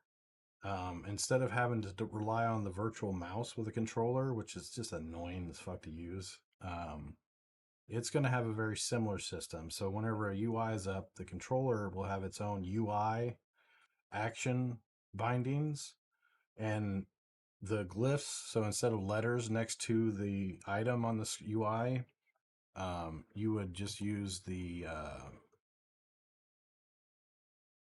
key corresponding keys.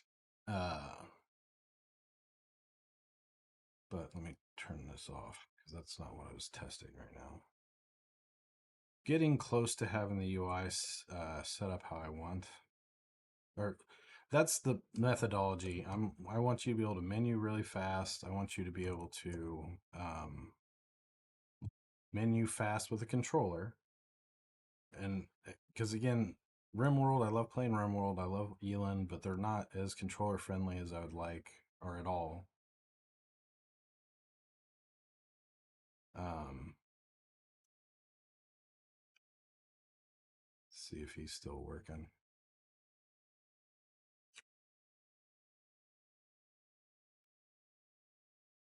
He still hasn't crafted it. He's got 10, or he's got 5 logs in his inventory.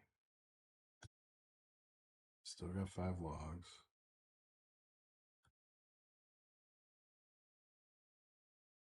No, he crafted it. Okay, so 4 logs, 1 club.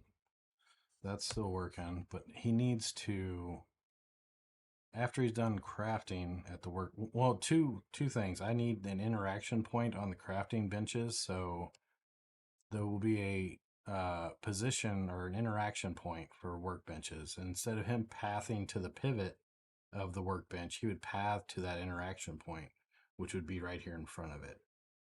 Um, as well as chests. Chests are actually have the interaction point, but I have not fully got the chest containers working yet. I may pivot to that from dialogue. The urge to continue dialogue is real, though.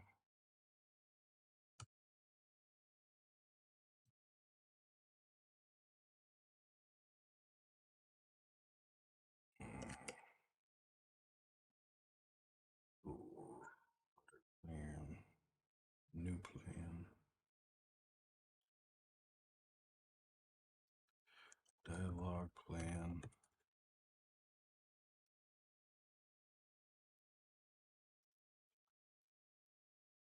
Um, interaction.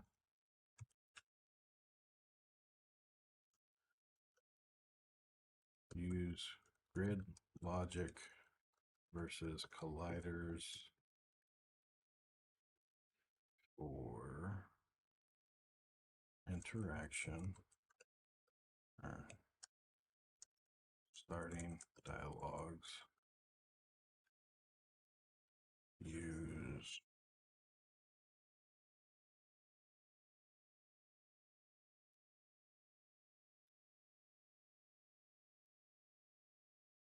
that's really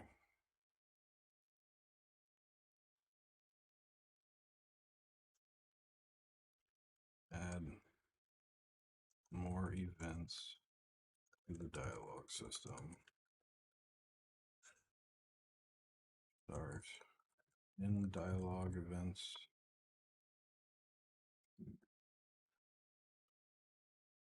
Choice.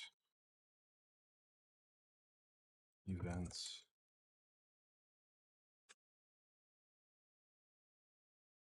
I do think I want you to be able to link an event to choices. So you pick this choice and it will update the game state and record it, and like it's like a choice you make, and uh the game state or save data will be listening for it, and if it sees it, it will put it into your save file. And now that choice, like you decided not to help this faction and you help that faction, and now you're permanently barred from one of these two things. So like branching choices.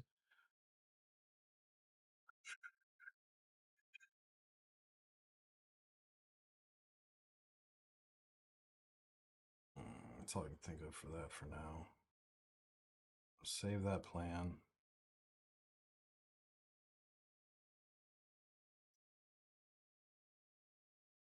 So I remember it.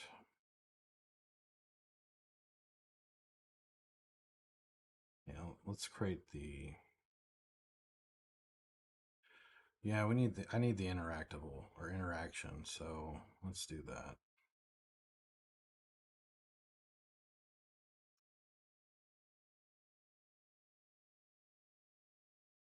Actually, let's do a check-in. Let's commit or create our commit notes.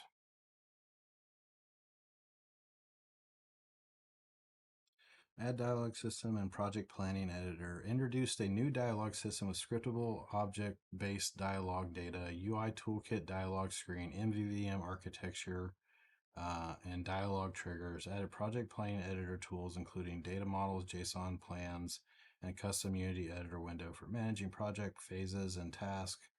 Updated AI logic and crafting station interaction point. Added dialogue events to game events. Yeah, that nailed it pretty good.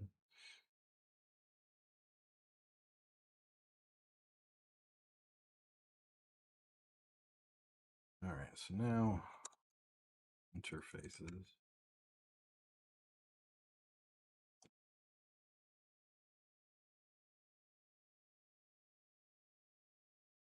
I interactable.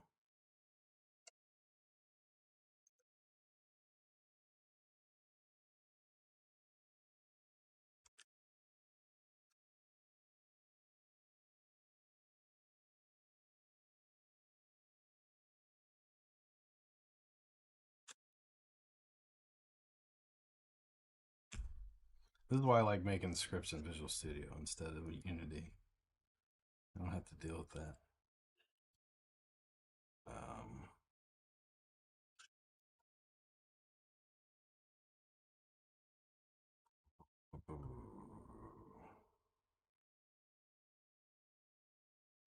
Public.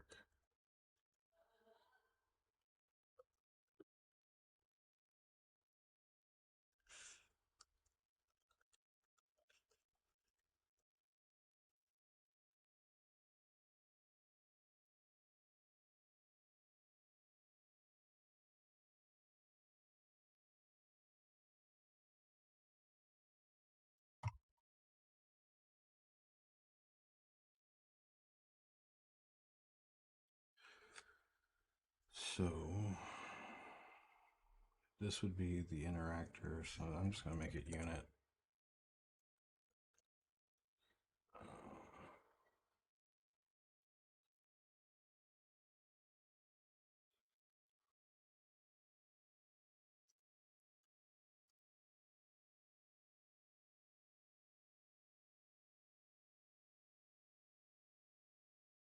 Am I dumb?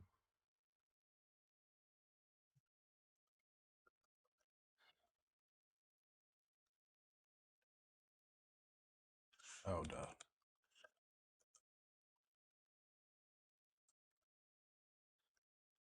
There we go.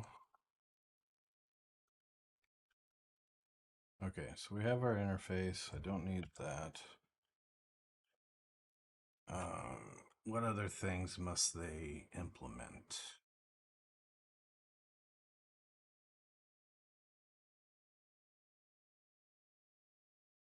That's enough for now.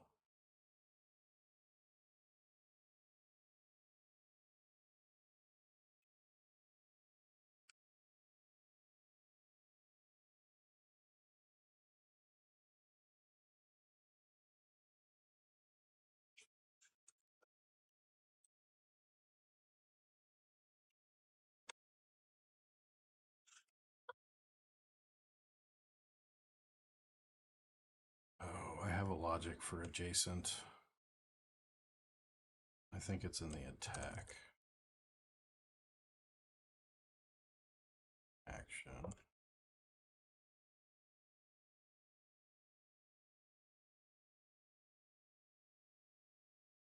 Find best adjacent cell. This should be a helper class.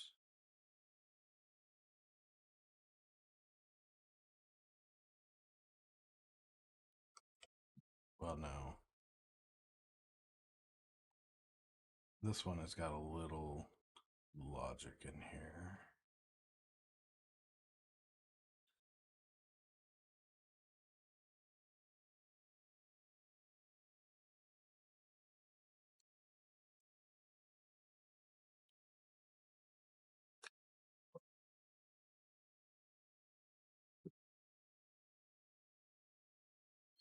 The player will initiate the interaction.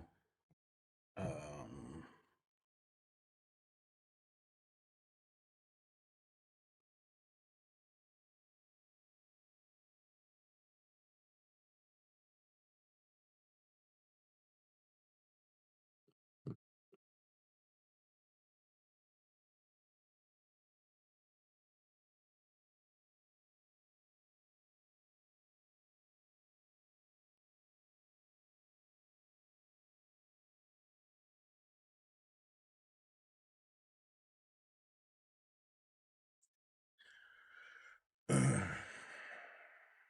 the player's input would start.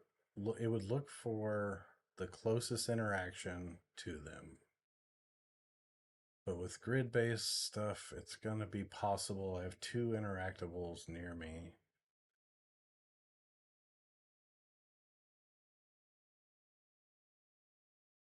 I've done this before, but not for grid based stuff. Get rid of that.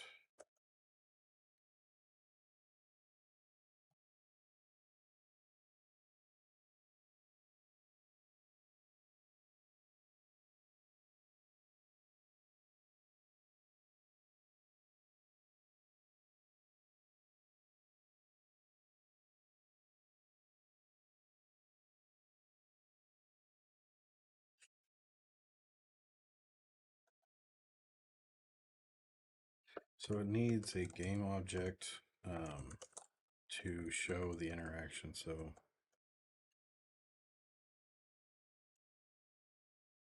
every interactable will have an interaction graphic.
The interactor doesn't matter here. Basically, the player when near and interactable, will raise an event. Well, when the player has intelligently selected the interaction thing or whatever it's going to interact with for the interaction key, that will invoke the interactable to show press E to interact and etc.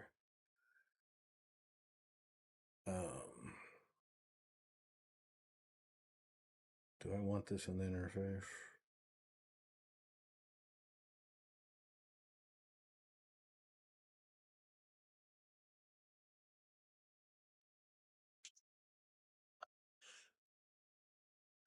Oh, this would be a good. I have not used UI Toolkit with World Space UI yet. I've been it supports it now, so this is a good use case for that. The player interaction controller will signal the nearest interactable to show its HUD. Yes, okay. And then I want every interactable to have a game object. Actually, and let me see how this works. UI toolkit, world space, Unity.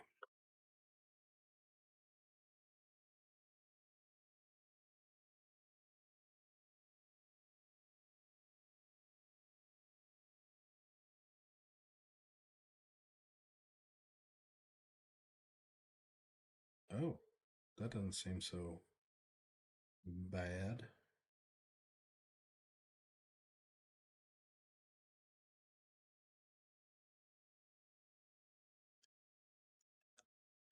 So I need I need another panel setting. Right now I've been just haven't had to create a bunch of panel settings at all. But I think this would be the first time. Because this panel setting is set for screen space overlay.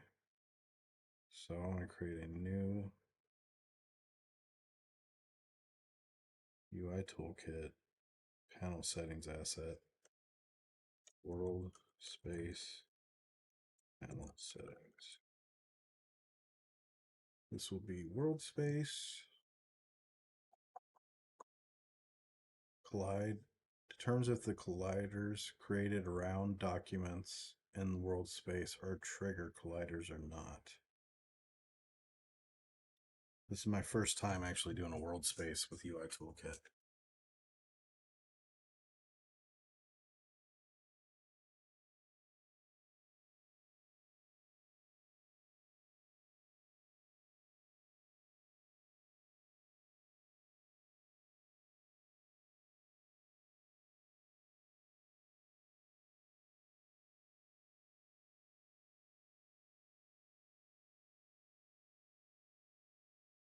Okay, so what I'm going to do is this will be a UI document.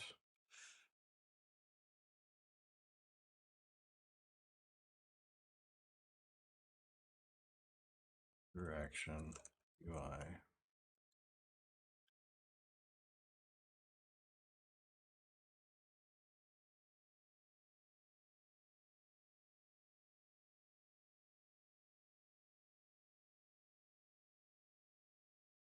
Oh, I think it's had to be a base class,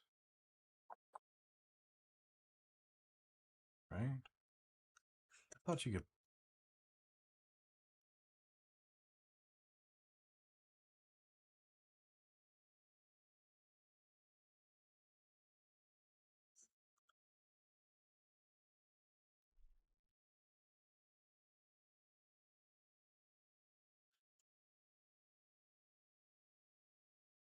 I don't know if I like that. That's not going to jive well, I don't think.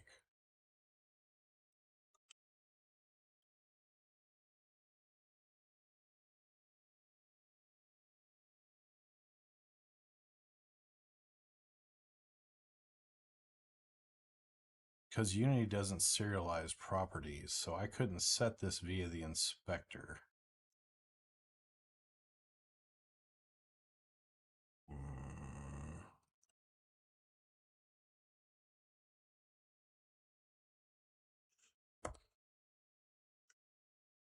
I gotta create a base class, I think.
Right. No, okay. I think I know what I gotta do. This will implement the I interactable.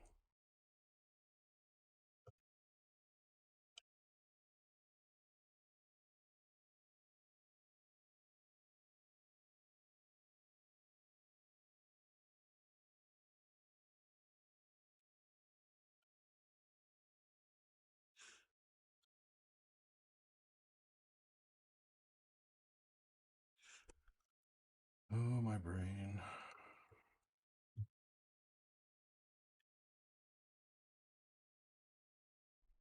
And then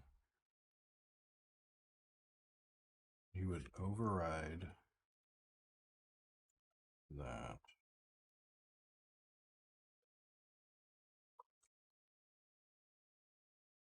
Oh, I can't have the modifier.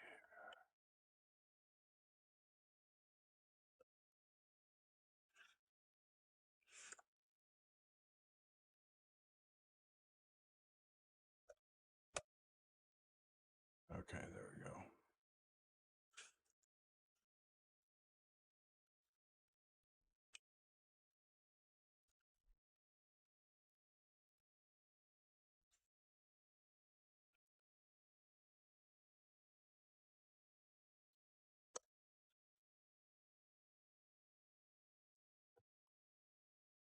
Is that really winning me anything?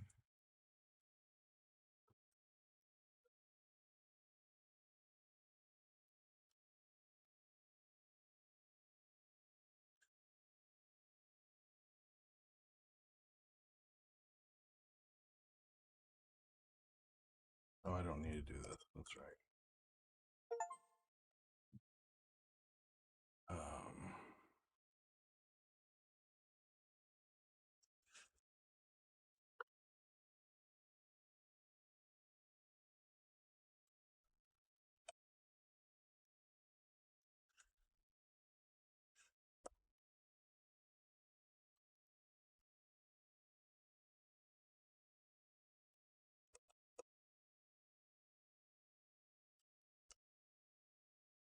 is this too much abstraction? Is this gonna give me what I want? Let's see. As long as it exposes the UI document, I think I'm good. And that way, everything that is interactable will be forced to follow this mold. Hey, bot, go away. Straight to the block center for you. To the block list. I think this is what I want. I think. Yep, there we go. Okay. So now I need to create a UI document that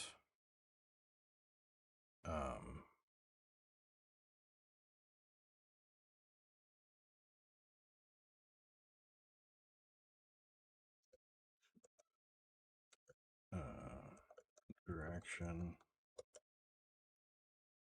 interactable.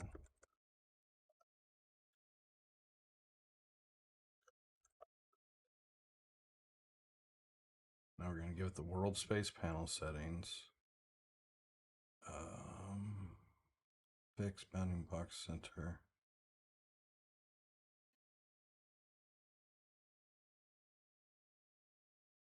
Okay.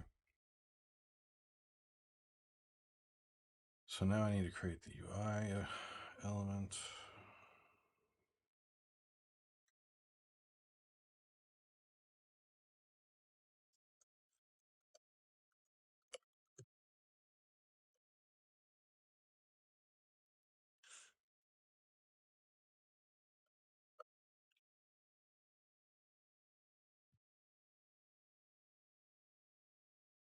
So we'll create a new UI document. We'll call it interactable UI.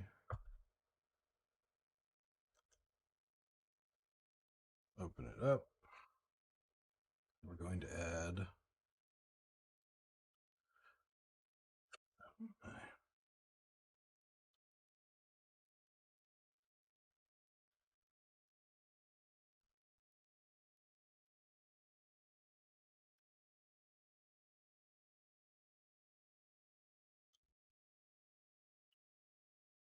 going to add a visual element. We're going to add inside of it. It's a image, then label is what I want. Image.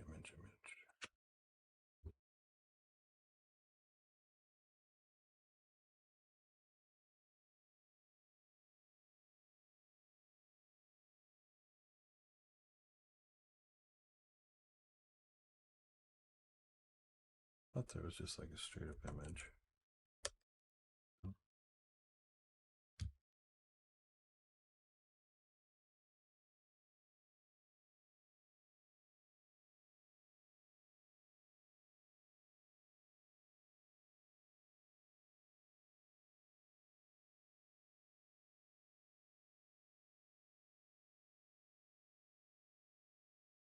So this will be the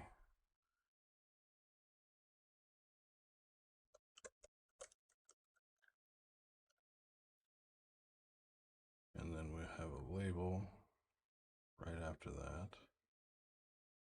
So now if I do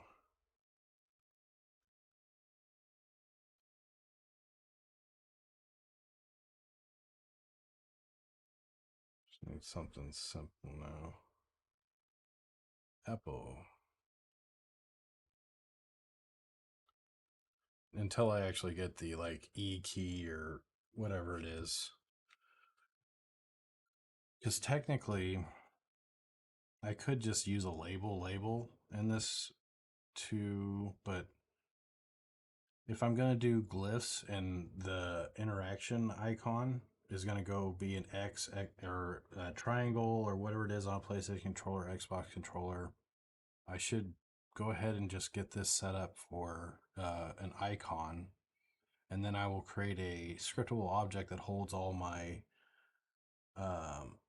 the A, B, C, D, D, all the way to Z, and all the letters. And then I'll probably just use a sprite sheet for that. And then I will have the PlayStation controller glyphs and the Xbox controller glyphs. So that's why I'm going image label. So right now, this flow is set for row instead of column, I believe, is what I'm looking for. Display, visibility, auto. No. There we go. All right, so now position, size.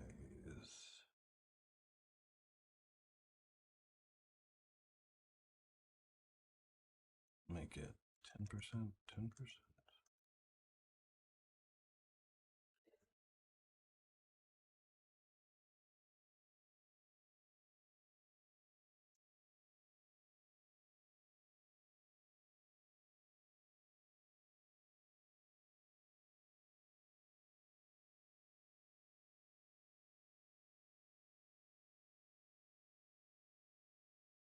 want to do size. So 100%, 100% on the background. And then here, the max width, we will go with 25, 25. It's probably gonna be too tiny, but whatever.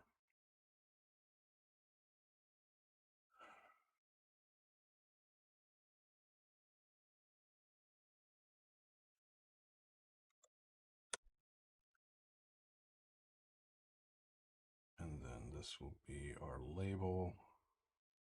And as it goes longer, yeah, okay, perfect. Interact. We'll make the font bold. It's just gonna be quick and dirty. I'll clean it up later. And I'll show you how to extract all this stuff into a style sheet, because right now this is all inline edits and that's gross. Style sheet for everything. Font bold.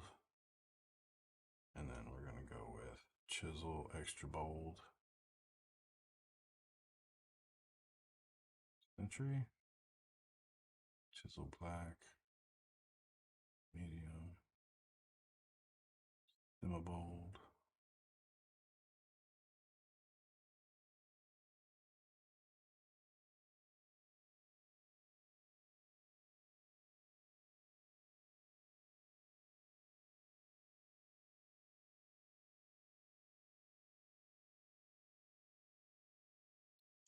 Go with white for now. This max height 0.6, and then I want it to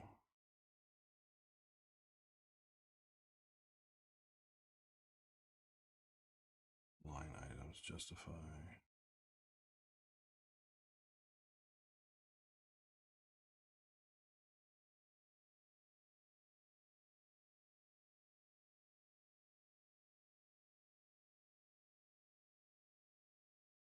Ooh, I'm trying to think what it's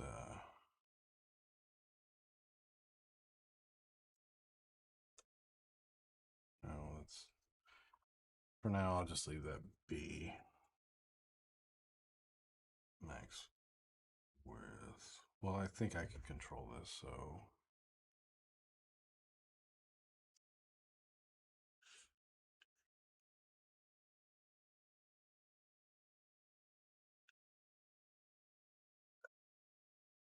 all right, that's good. All right, so now what I'm going to do is create a new style sheet. Go to my world space, UIs, and this will be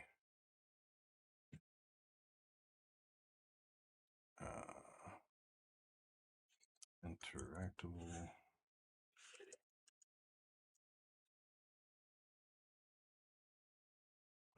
USS. So now I'm going to take and any edits that I've done. I think there's a way to say take them all, put them in the style sheet, extract all inline to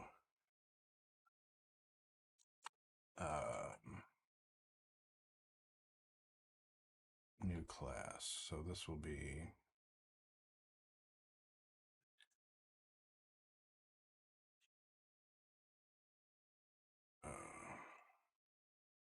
main visual element.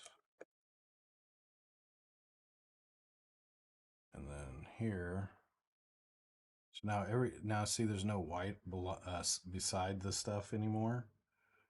So this shows that nothing, if you see, like if I change something and there's like white here, so like I'll do that. You see how this turned white? It's because it's now in line and it's not in the style sheet.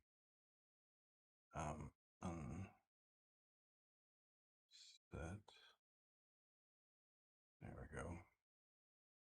All right, so that's all in the style sheet. Come in here, and then I'm gonna extract all these tweaks to the style sheet.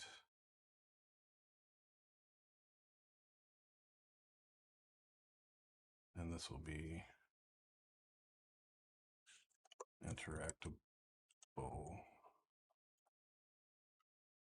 icon. And then for this guy, or the label, extract all these to its own style sheet. Interactable label. There we go. We have our world space UI. Hit save. I do want to put a background here so it's not background color.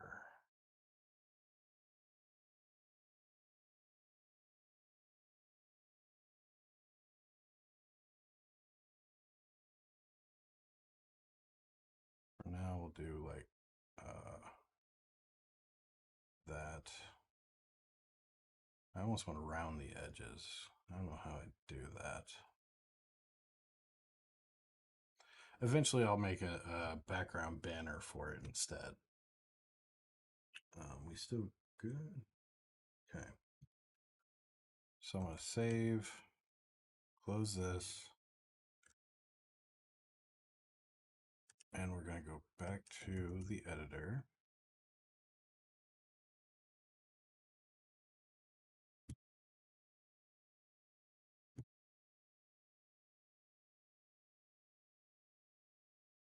Now we're going to find our PC.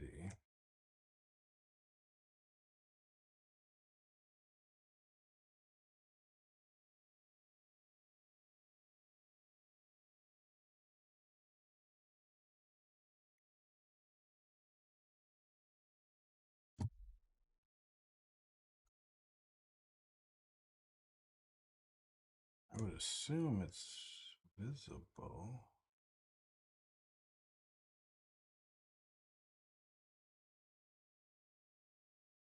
Ew.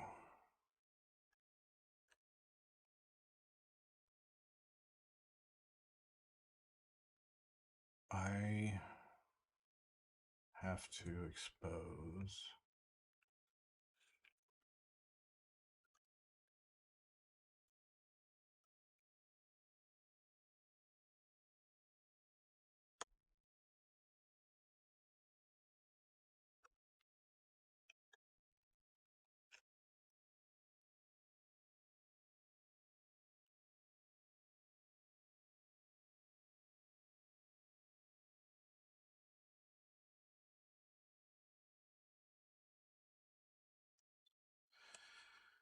This is what might be the kicker because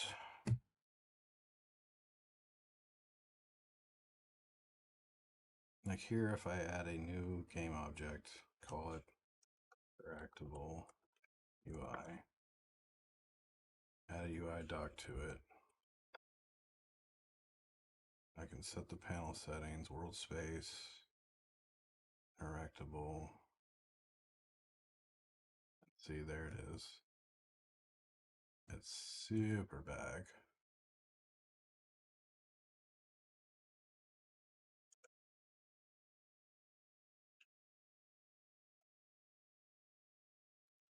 So I may not be able to put these in the base class and see it in the world space automatically.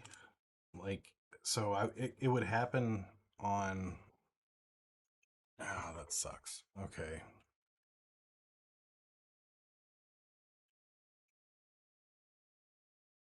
Okay. This is going to have to be a prefab, and I will need to change the class because I can't. The UI document isn't. Yeah, I can't put that in the base class and have it perform or be visible like I want. So create world space.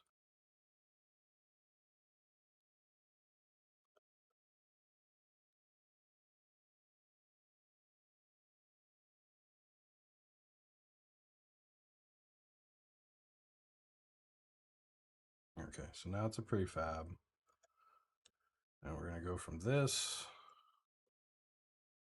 public game object.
So the base class doesn't do anything. They're just going to be empty implementations because they're going to be overridden by the...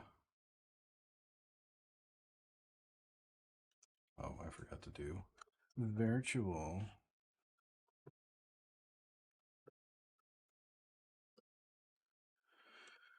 All right. So now...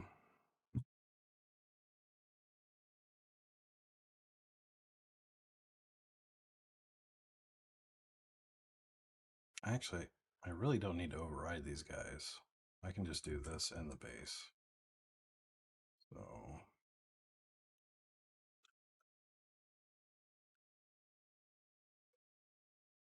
there's a need to override it, but I think everybody's going to pretty much do the same thing. But if a class needs to, they'll override it. Oops, I'm doing the wrong shit here.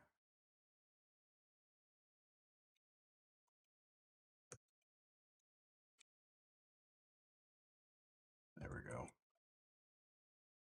Interact.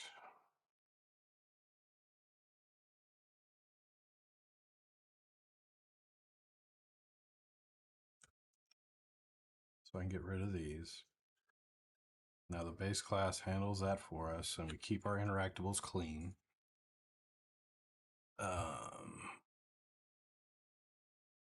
Ooh.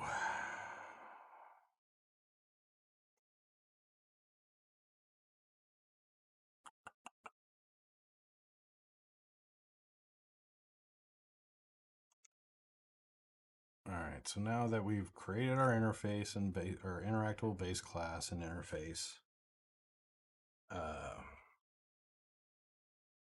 need to create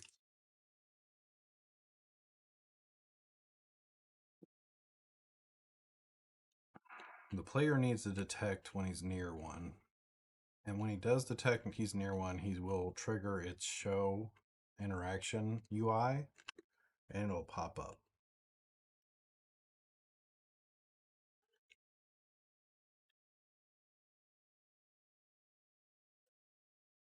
All right, player interaction controller. It's probably where that's going to go.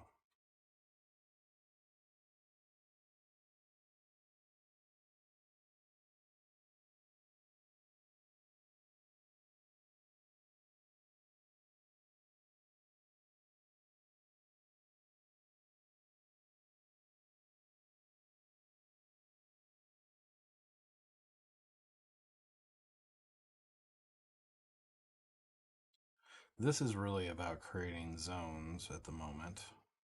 And what else? That's it, really. So really this should be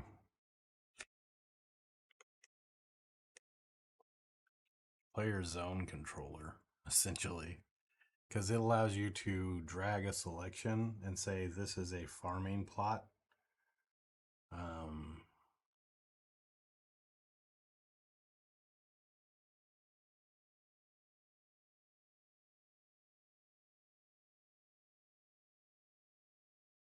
I can put it here for now.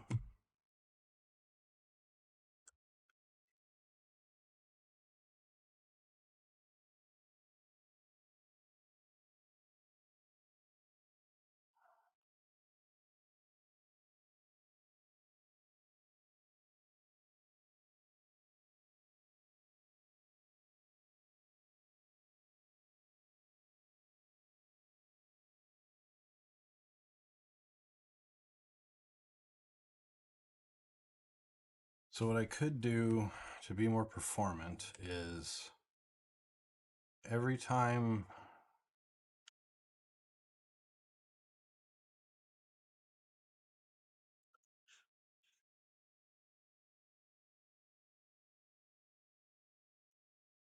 on enable register or interaction manager dot instance dot register interactable.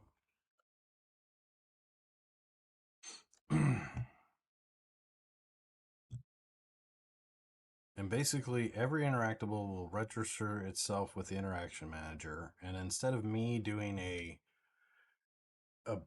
blast out and search for all game objects of type interactable or whatever, I would go to the interaction manager and I would ask, I would use, this will be a dictionary, so it's a quick lookup versus the other way. And I believe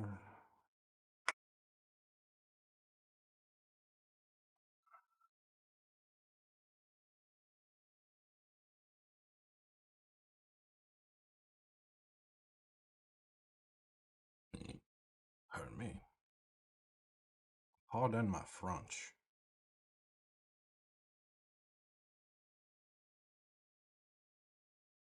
I'm going to go this way for now. So I want to create a interaction. Actually, let's do it this way. It's easier. Create, generate type.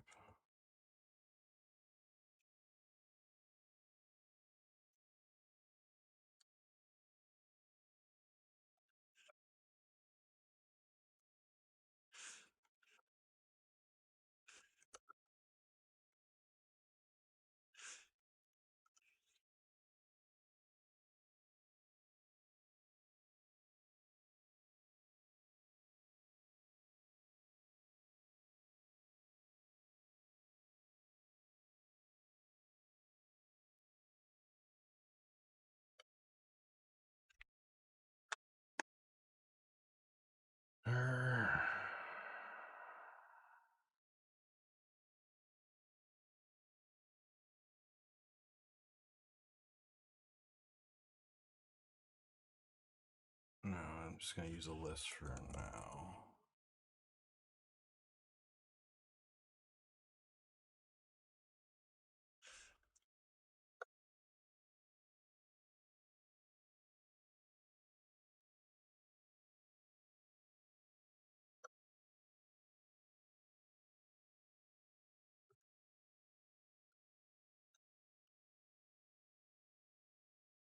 Wait, son of a bitch.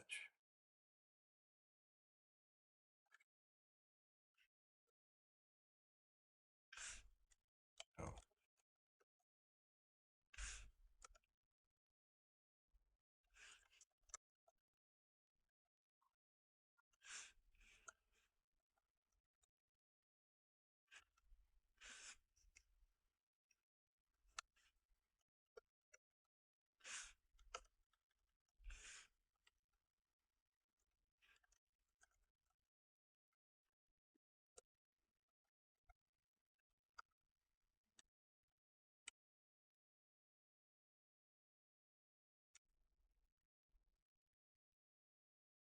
Am I crazy? That's a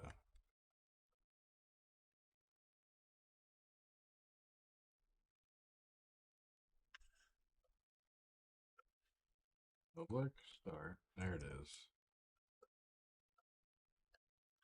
Thank you.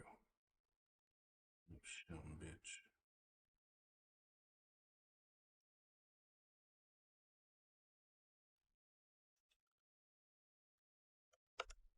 register, unregister.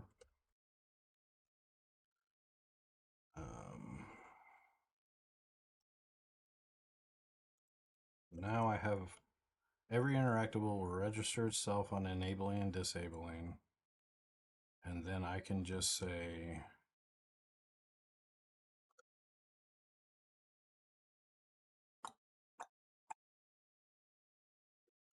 query or closest.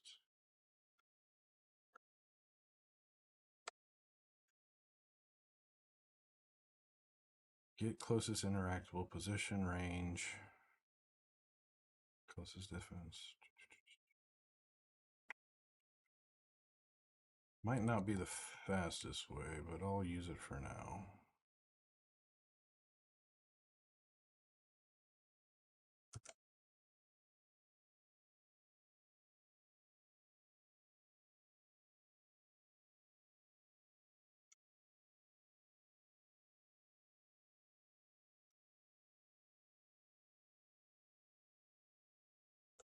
And then in the player interaction controller, I can say,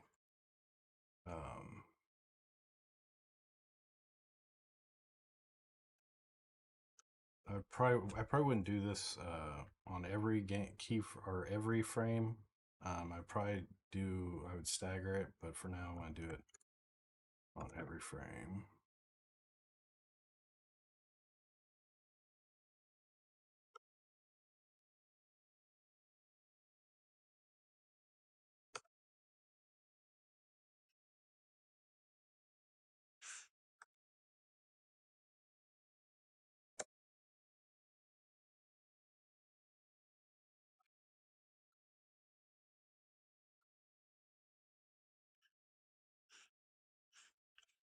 If it, and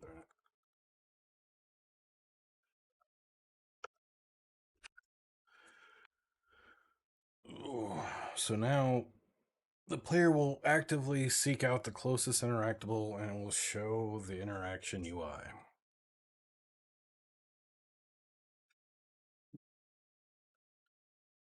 Now let's go back to the interaction, our dialogue trigger.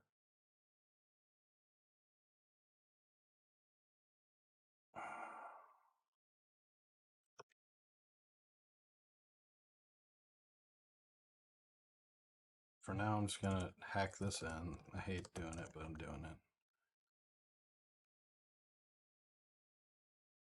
it. Get key down.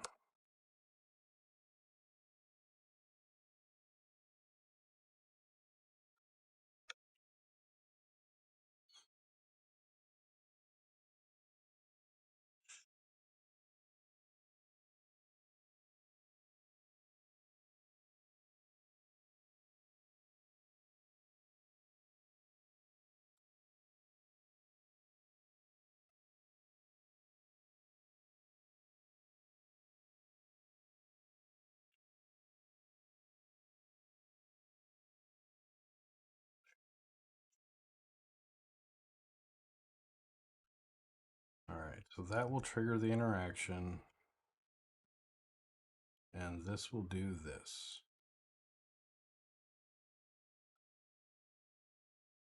We can get rid of this. But now we're no longer physics-based. And I don't need colliders. I believe I got that all did out of memory in my head. That probably would have went faster had I had Gemini write that up, but it felt, felt right.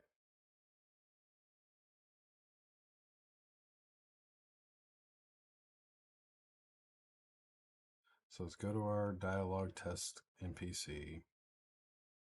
We're going to give it the prefab for the interaction UI. Well,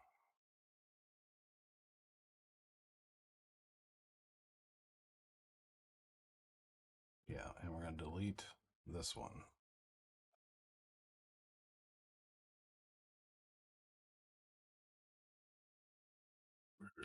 Hold on. So that needs to be a child.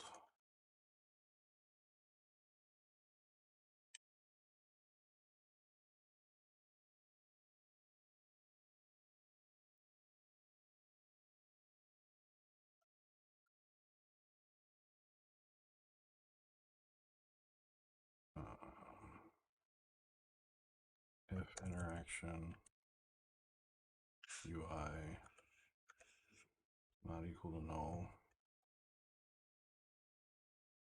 game object dot parent or set parent.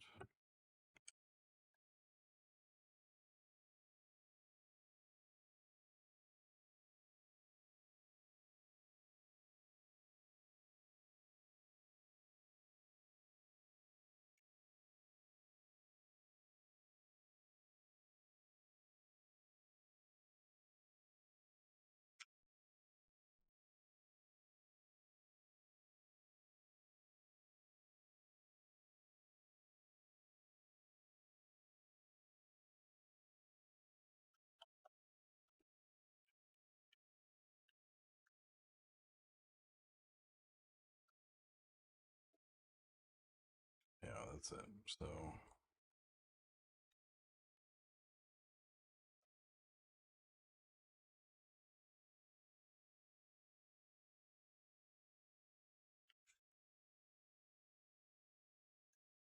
there we go. So it'll automatically instantiate the prefab and set it as a child. It's probably not going to be at the right position. I'll have to figure that out. But now when I hit play, the NPC should automatically get a child game object of that interactable.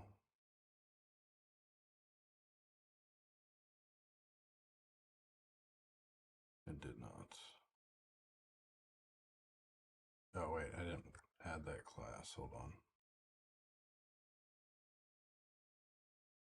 Managers.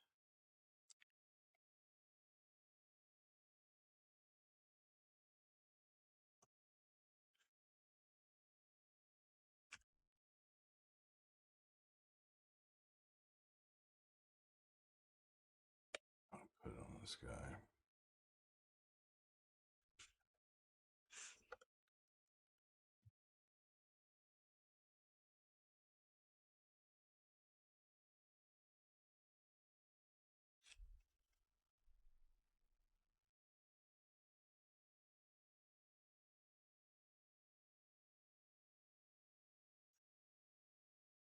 So I think we had an error.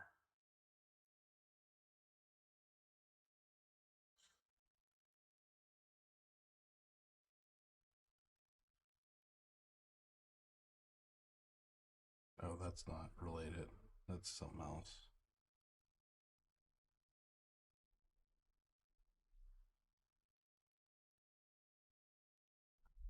Oh, it's got to instantiate it. That's right. That's right. That's right.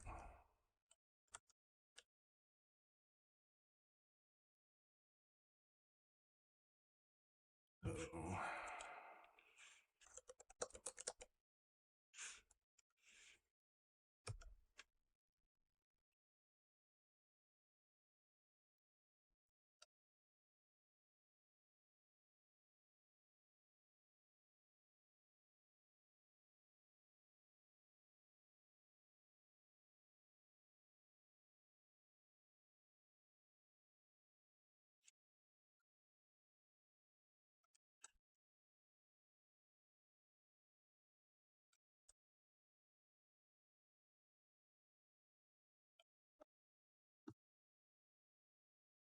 Transform that position. Close.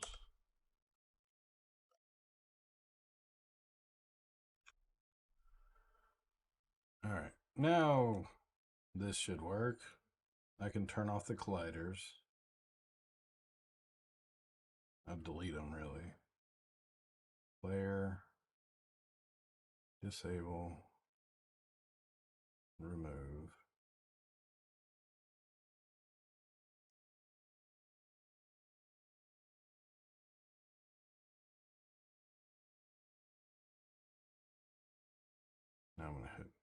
Play. This is gonna work, right?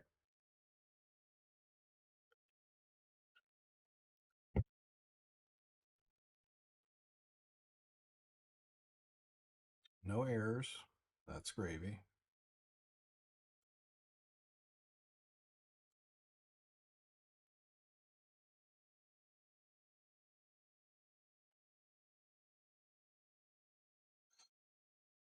No UI.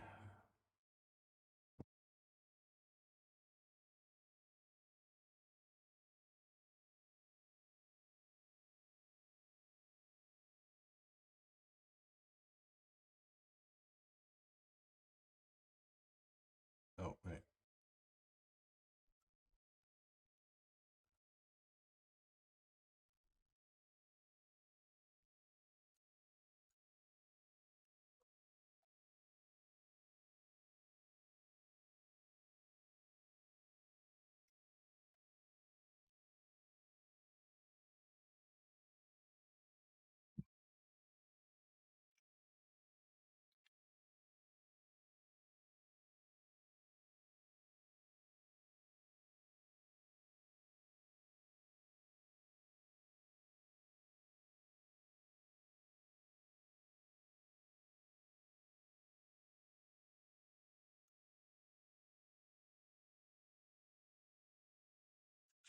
Interaction. I did not make the prefab. Is it because you hate me?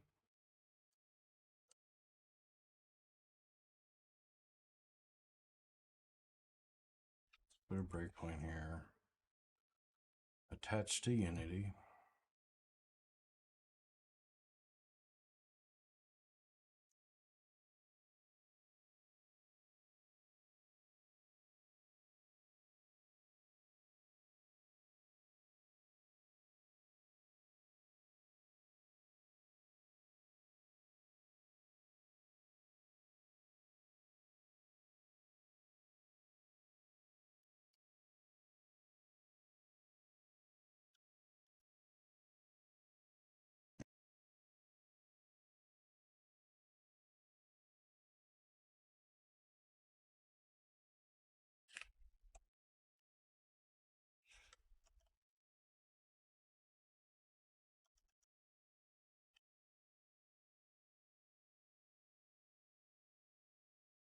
Oh,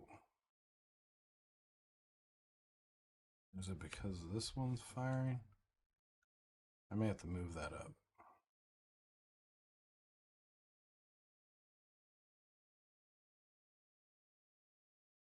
Yeah, I got the start double registered. That's got to be it. So the on enable worked. That one starts. Yeah, that's it. So, um,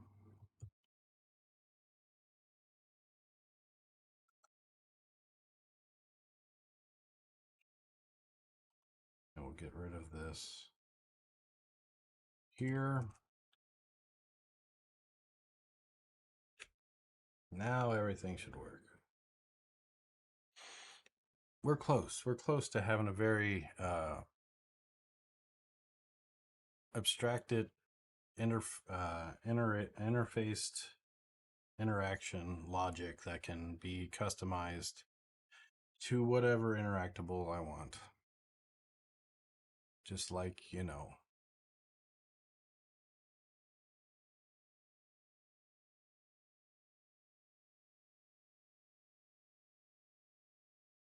sweet.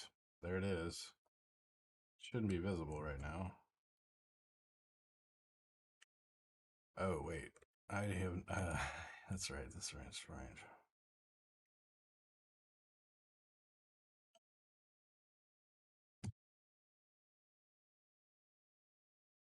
I need a way to say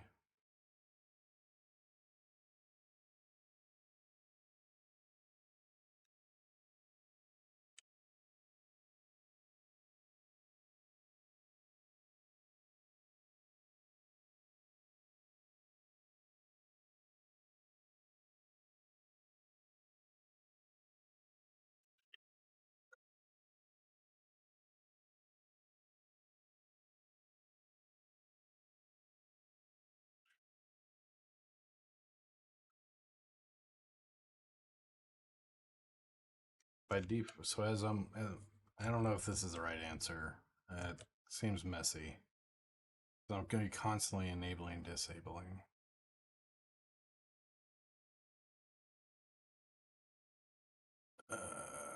Feels dirty. That feels dirty. But again, I don't want to be checking this every frame too. So, mm,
okay.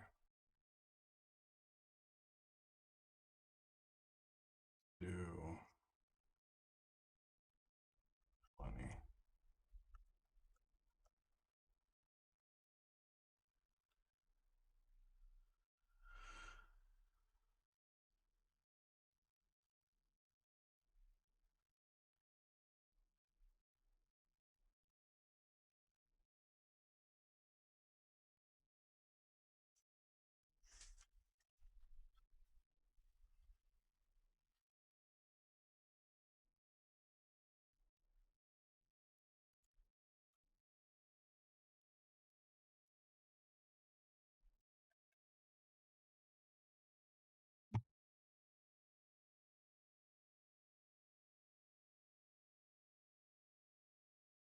Why are you being such a booger?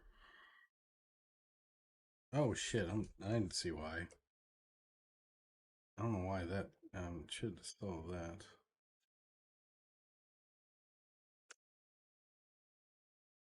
Um,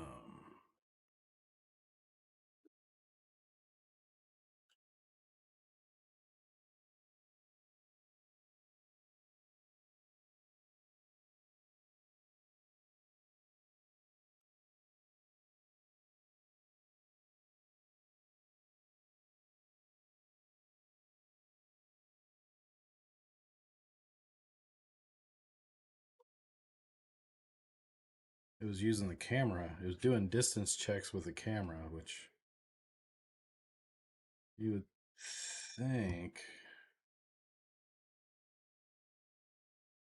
And again, I shouldn't be doing distance checks. I should be cell grid position checking. But we'll see. We'll optimize this in a minute. Because I don't like constantly hiding it every frame.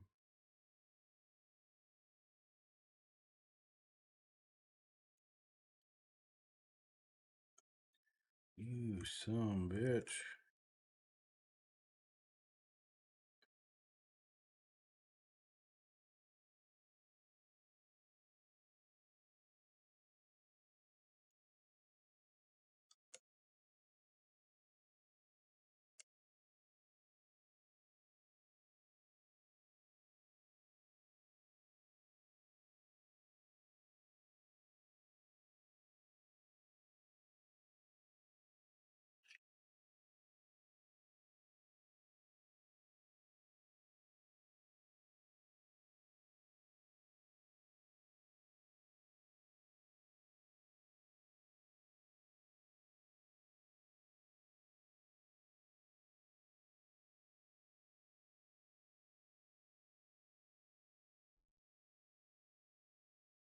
I think I get what's going on.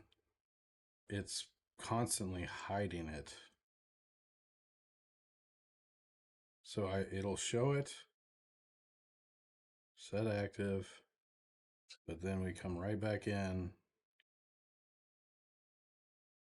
and hide it again.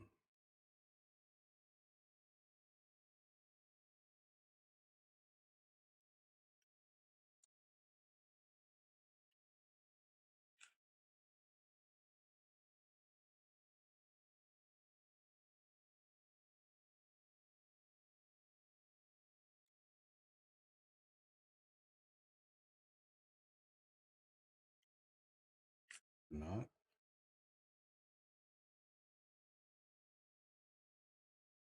It's there. Oh.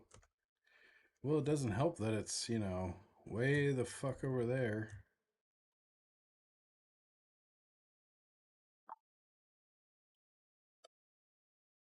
I know why that is.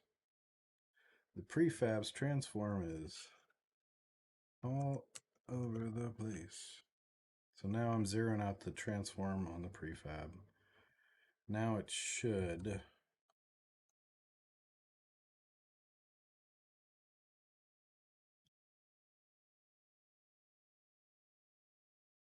work. But I need to go back and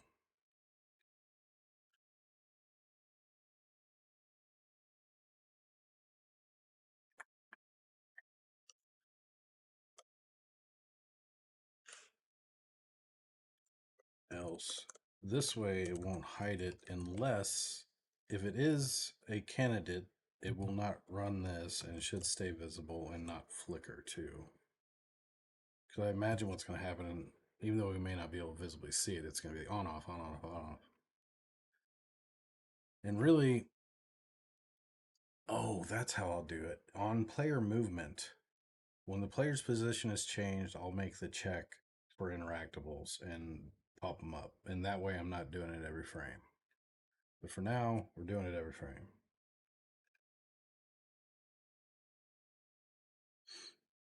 Because I said so.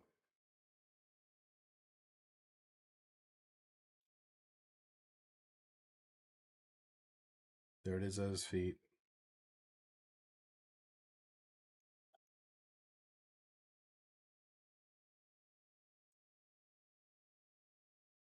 No matter how far I get, doesn't hide it. 20 may be too far. So it's always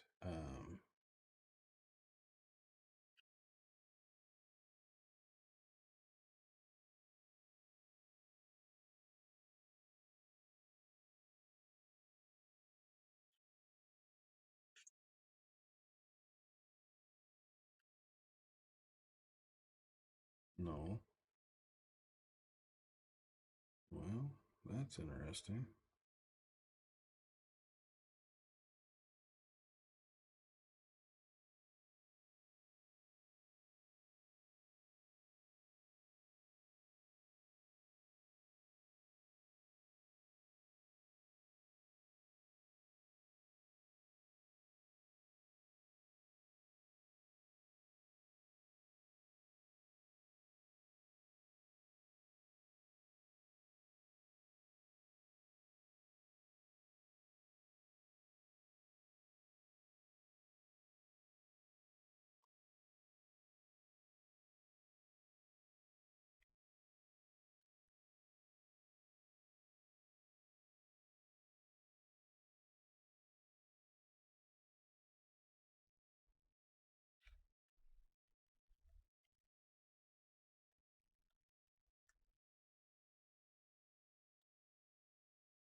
The distance check is about right there, which is way too far, but it should be hiding that son of a bitch.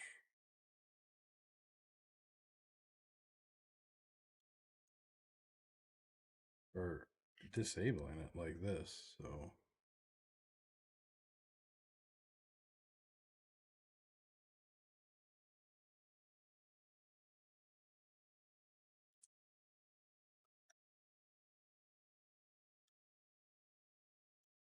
Oh, I think I know. I know what it is. So the trigger will create it, but it doesn't set it.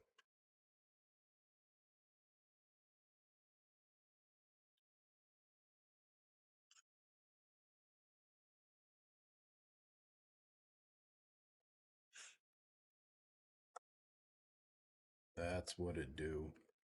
That's what it is.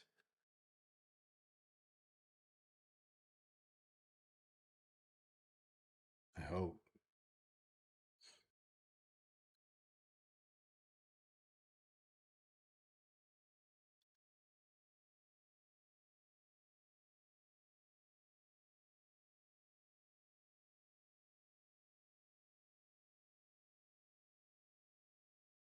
Okay, it's visible. And it hid. Haha. Yeah, yeah, I'm a genius. It's fine. I'm pressing E. Should do what? What should E do? Should show the dialogue, right? Yeah. E, interactable.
There it is.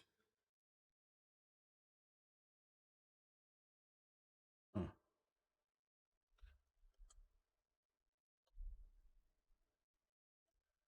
So this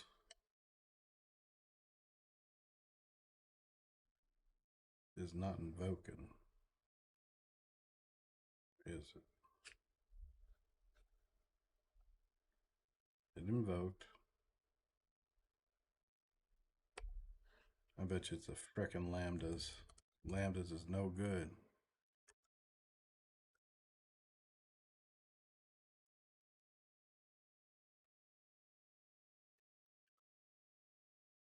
All right, so the event's firing off. I think. Wait, do I need to?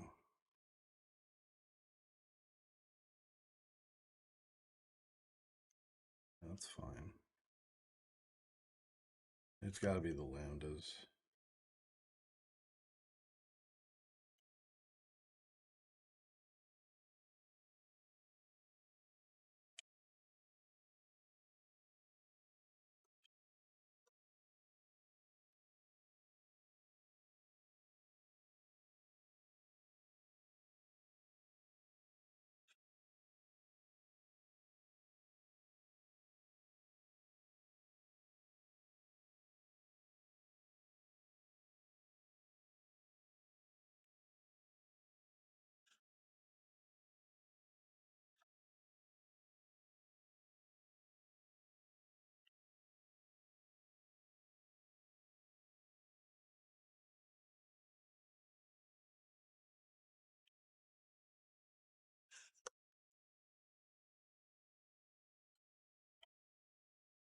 unit.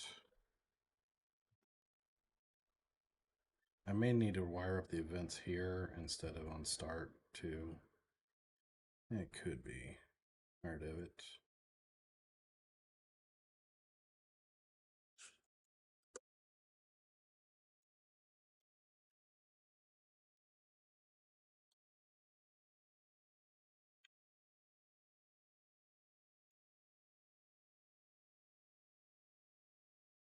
Just in case it's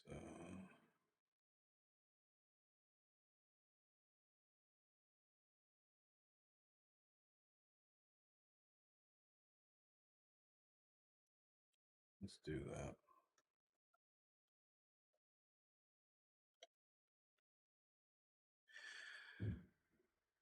Because I think as I hide and show it, that enable and disable are going to be firing.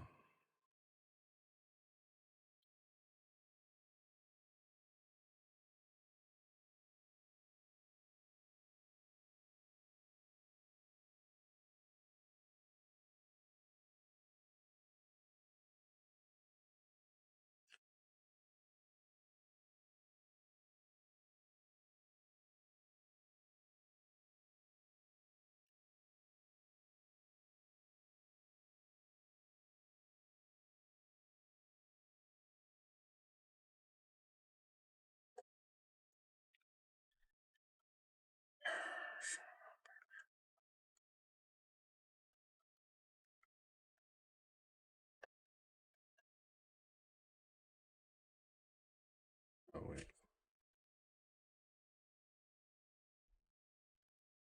Oh, it's no. Oh, that'll do it.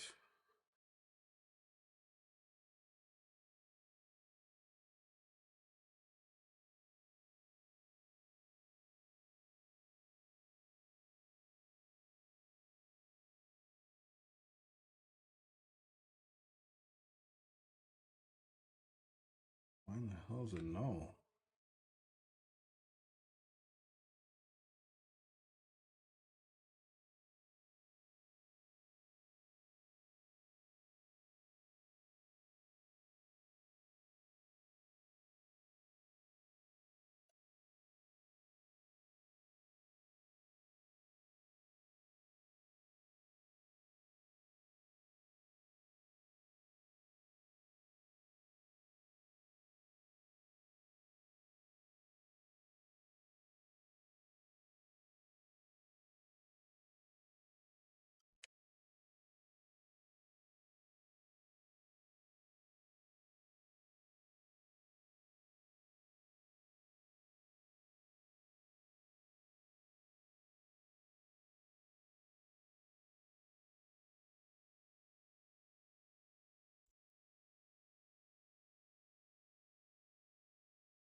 It shouldn't be no.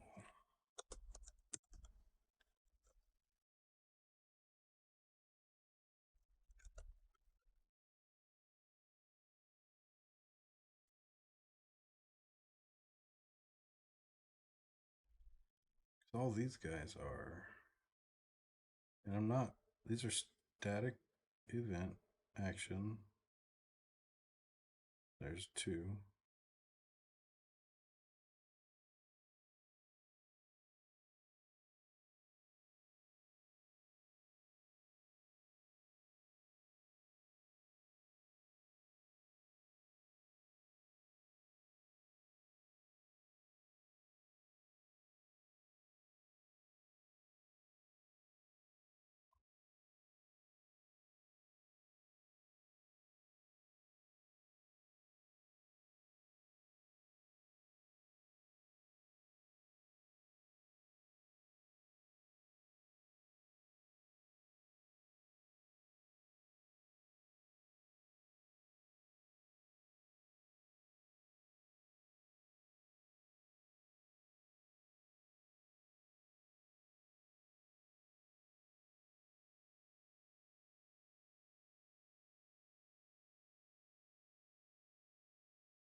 So instead of disabling,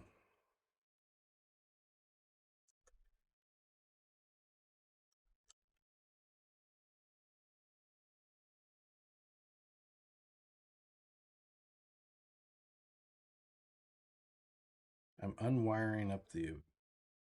No, that's bullshit. That can't be right.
Oh, right.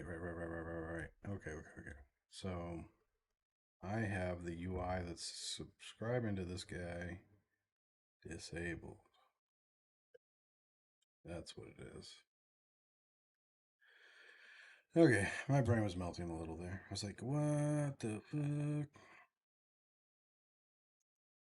So now it's the subscription's gonna happen and it won't be null.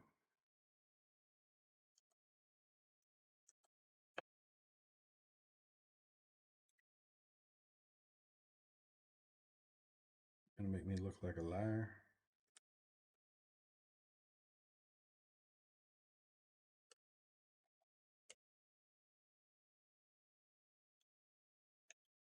Hey, it worked. Oh wait, hold on.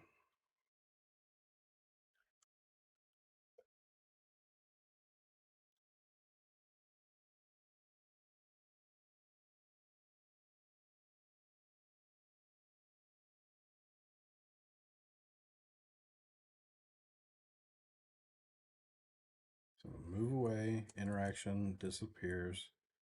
Get close, boom. Move away, interact. Oh, finally, let's go. Now let's close that distance. 20 is too much. It's too much. It's just too much, man. It's too much. And again, I'm going to change this to only fire off when the player's position is changed. But for now, let's do 5. Let's do 3. Ah, sweet.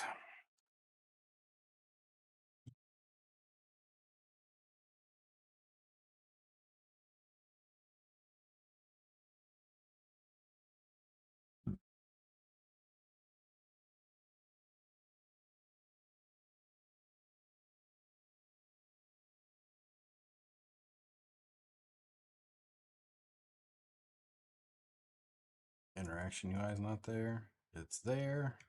It's not there. Oh, get out of my way. E. Don't lie.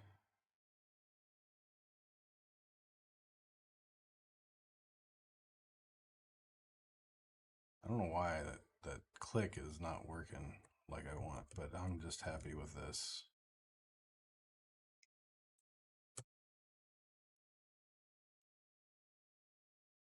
Three is a pretty good check, honestly. Covers.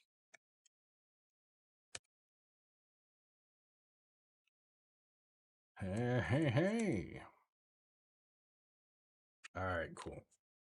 Cool. We have our interaction.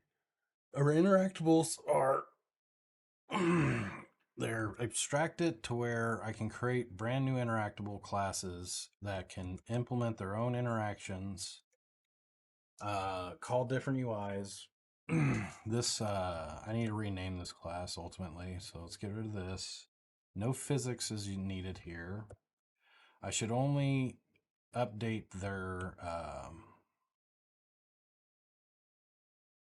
Can I push this down to? Yes, I can.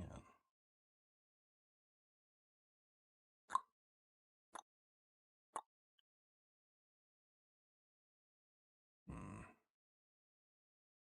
I'll worry about that later. Because I do want this functionality to exist.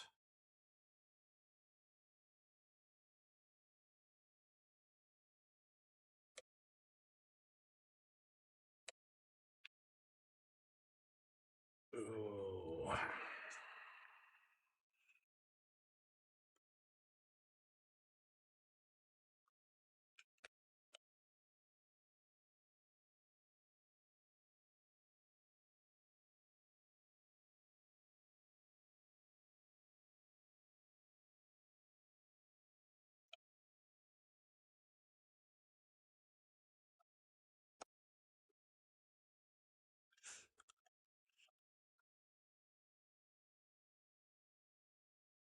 Okay, so now that's pushed down to there. And I can go public override. Oops. Stop.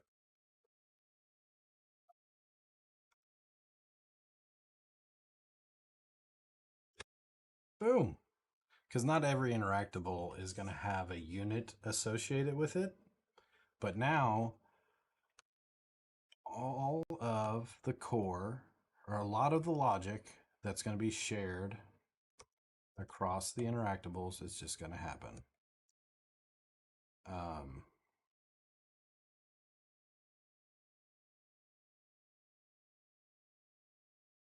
what I also would need to do is create an interactable location. So every interactable can dictate where its world space UI element will pop up. Because this vector up times 2 is not a good thing because different interactables can be different sizes, and that interaction needs to be okay.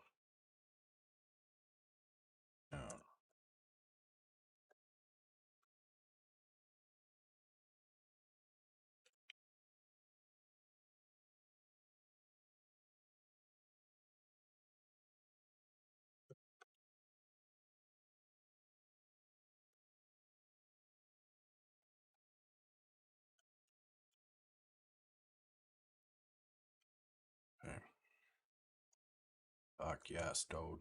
Let's see if it still works now, though. I've never done a overridden Unity method, but I bet you that works. Fuck yeah, dude. Fuck yeah. Tell your mama about me.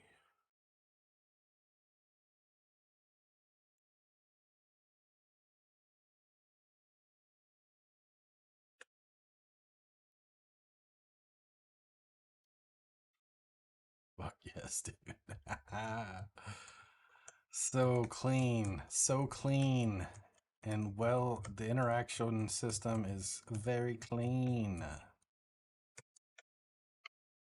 All the common functionality is abstracted away, so they all, whatever interactable can share this common functionality. Every interactable will automatically register itself. It will automatically set position its UI element to show and hide it, and everything can be overridden by the implementer or the inheritor.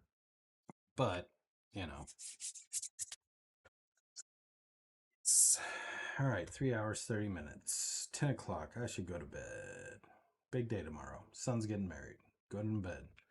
Love y'all. Appreciate y'all. Hit that like and subscribe. Oops. Hold on. Let me send you my Discord information. All right, where's my socials?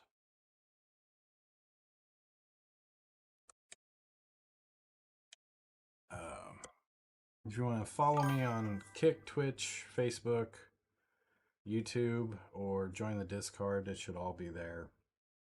I'm going to check in real quick before I call it quits. So let's create our commit notes.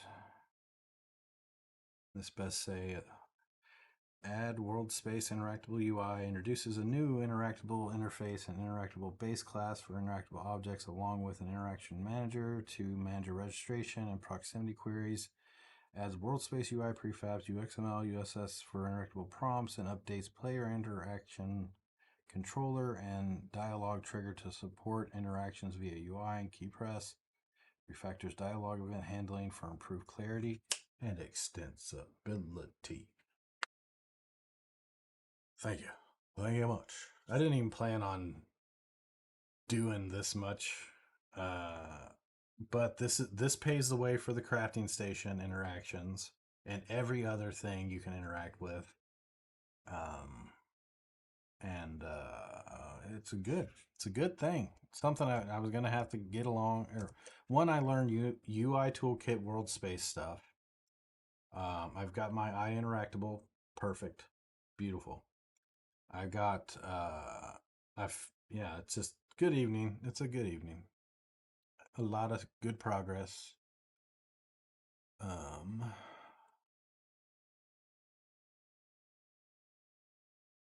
I can take this out.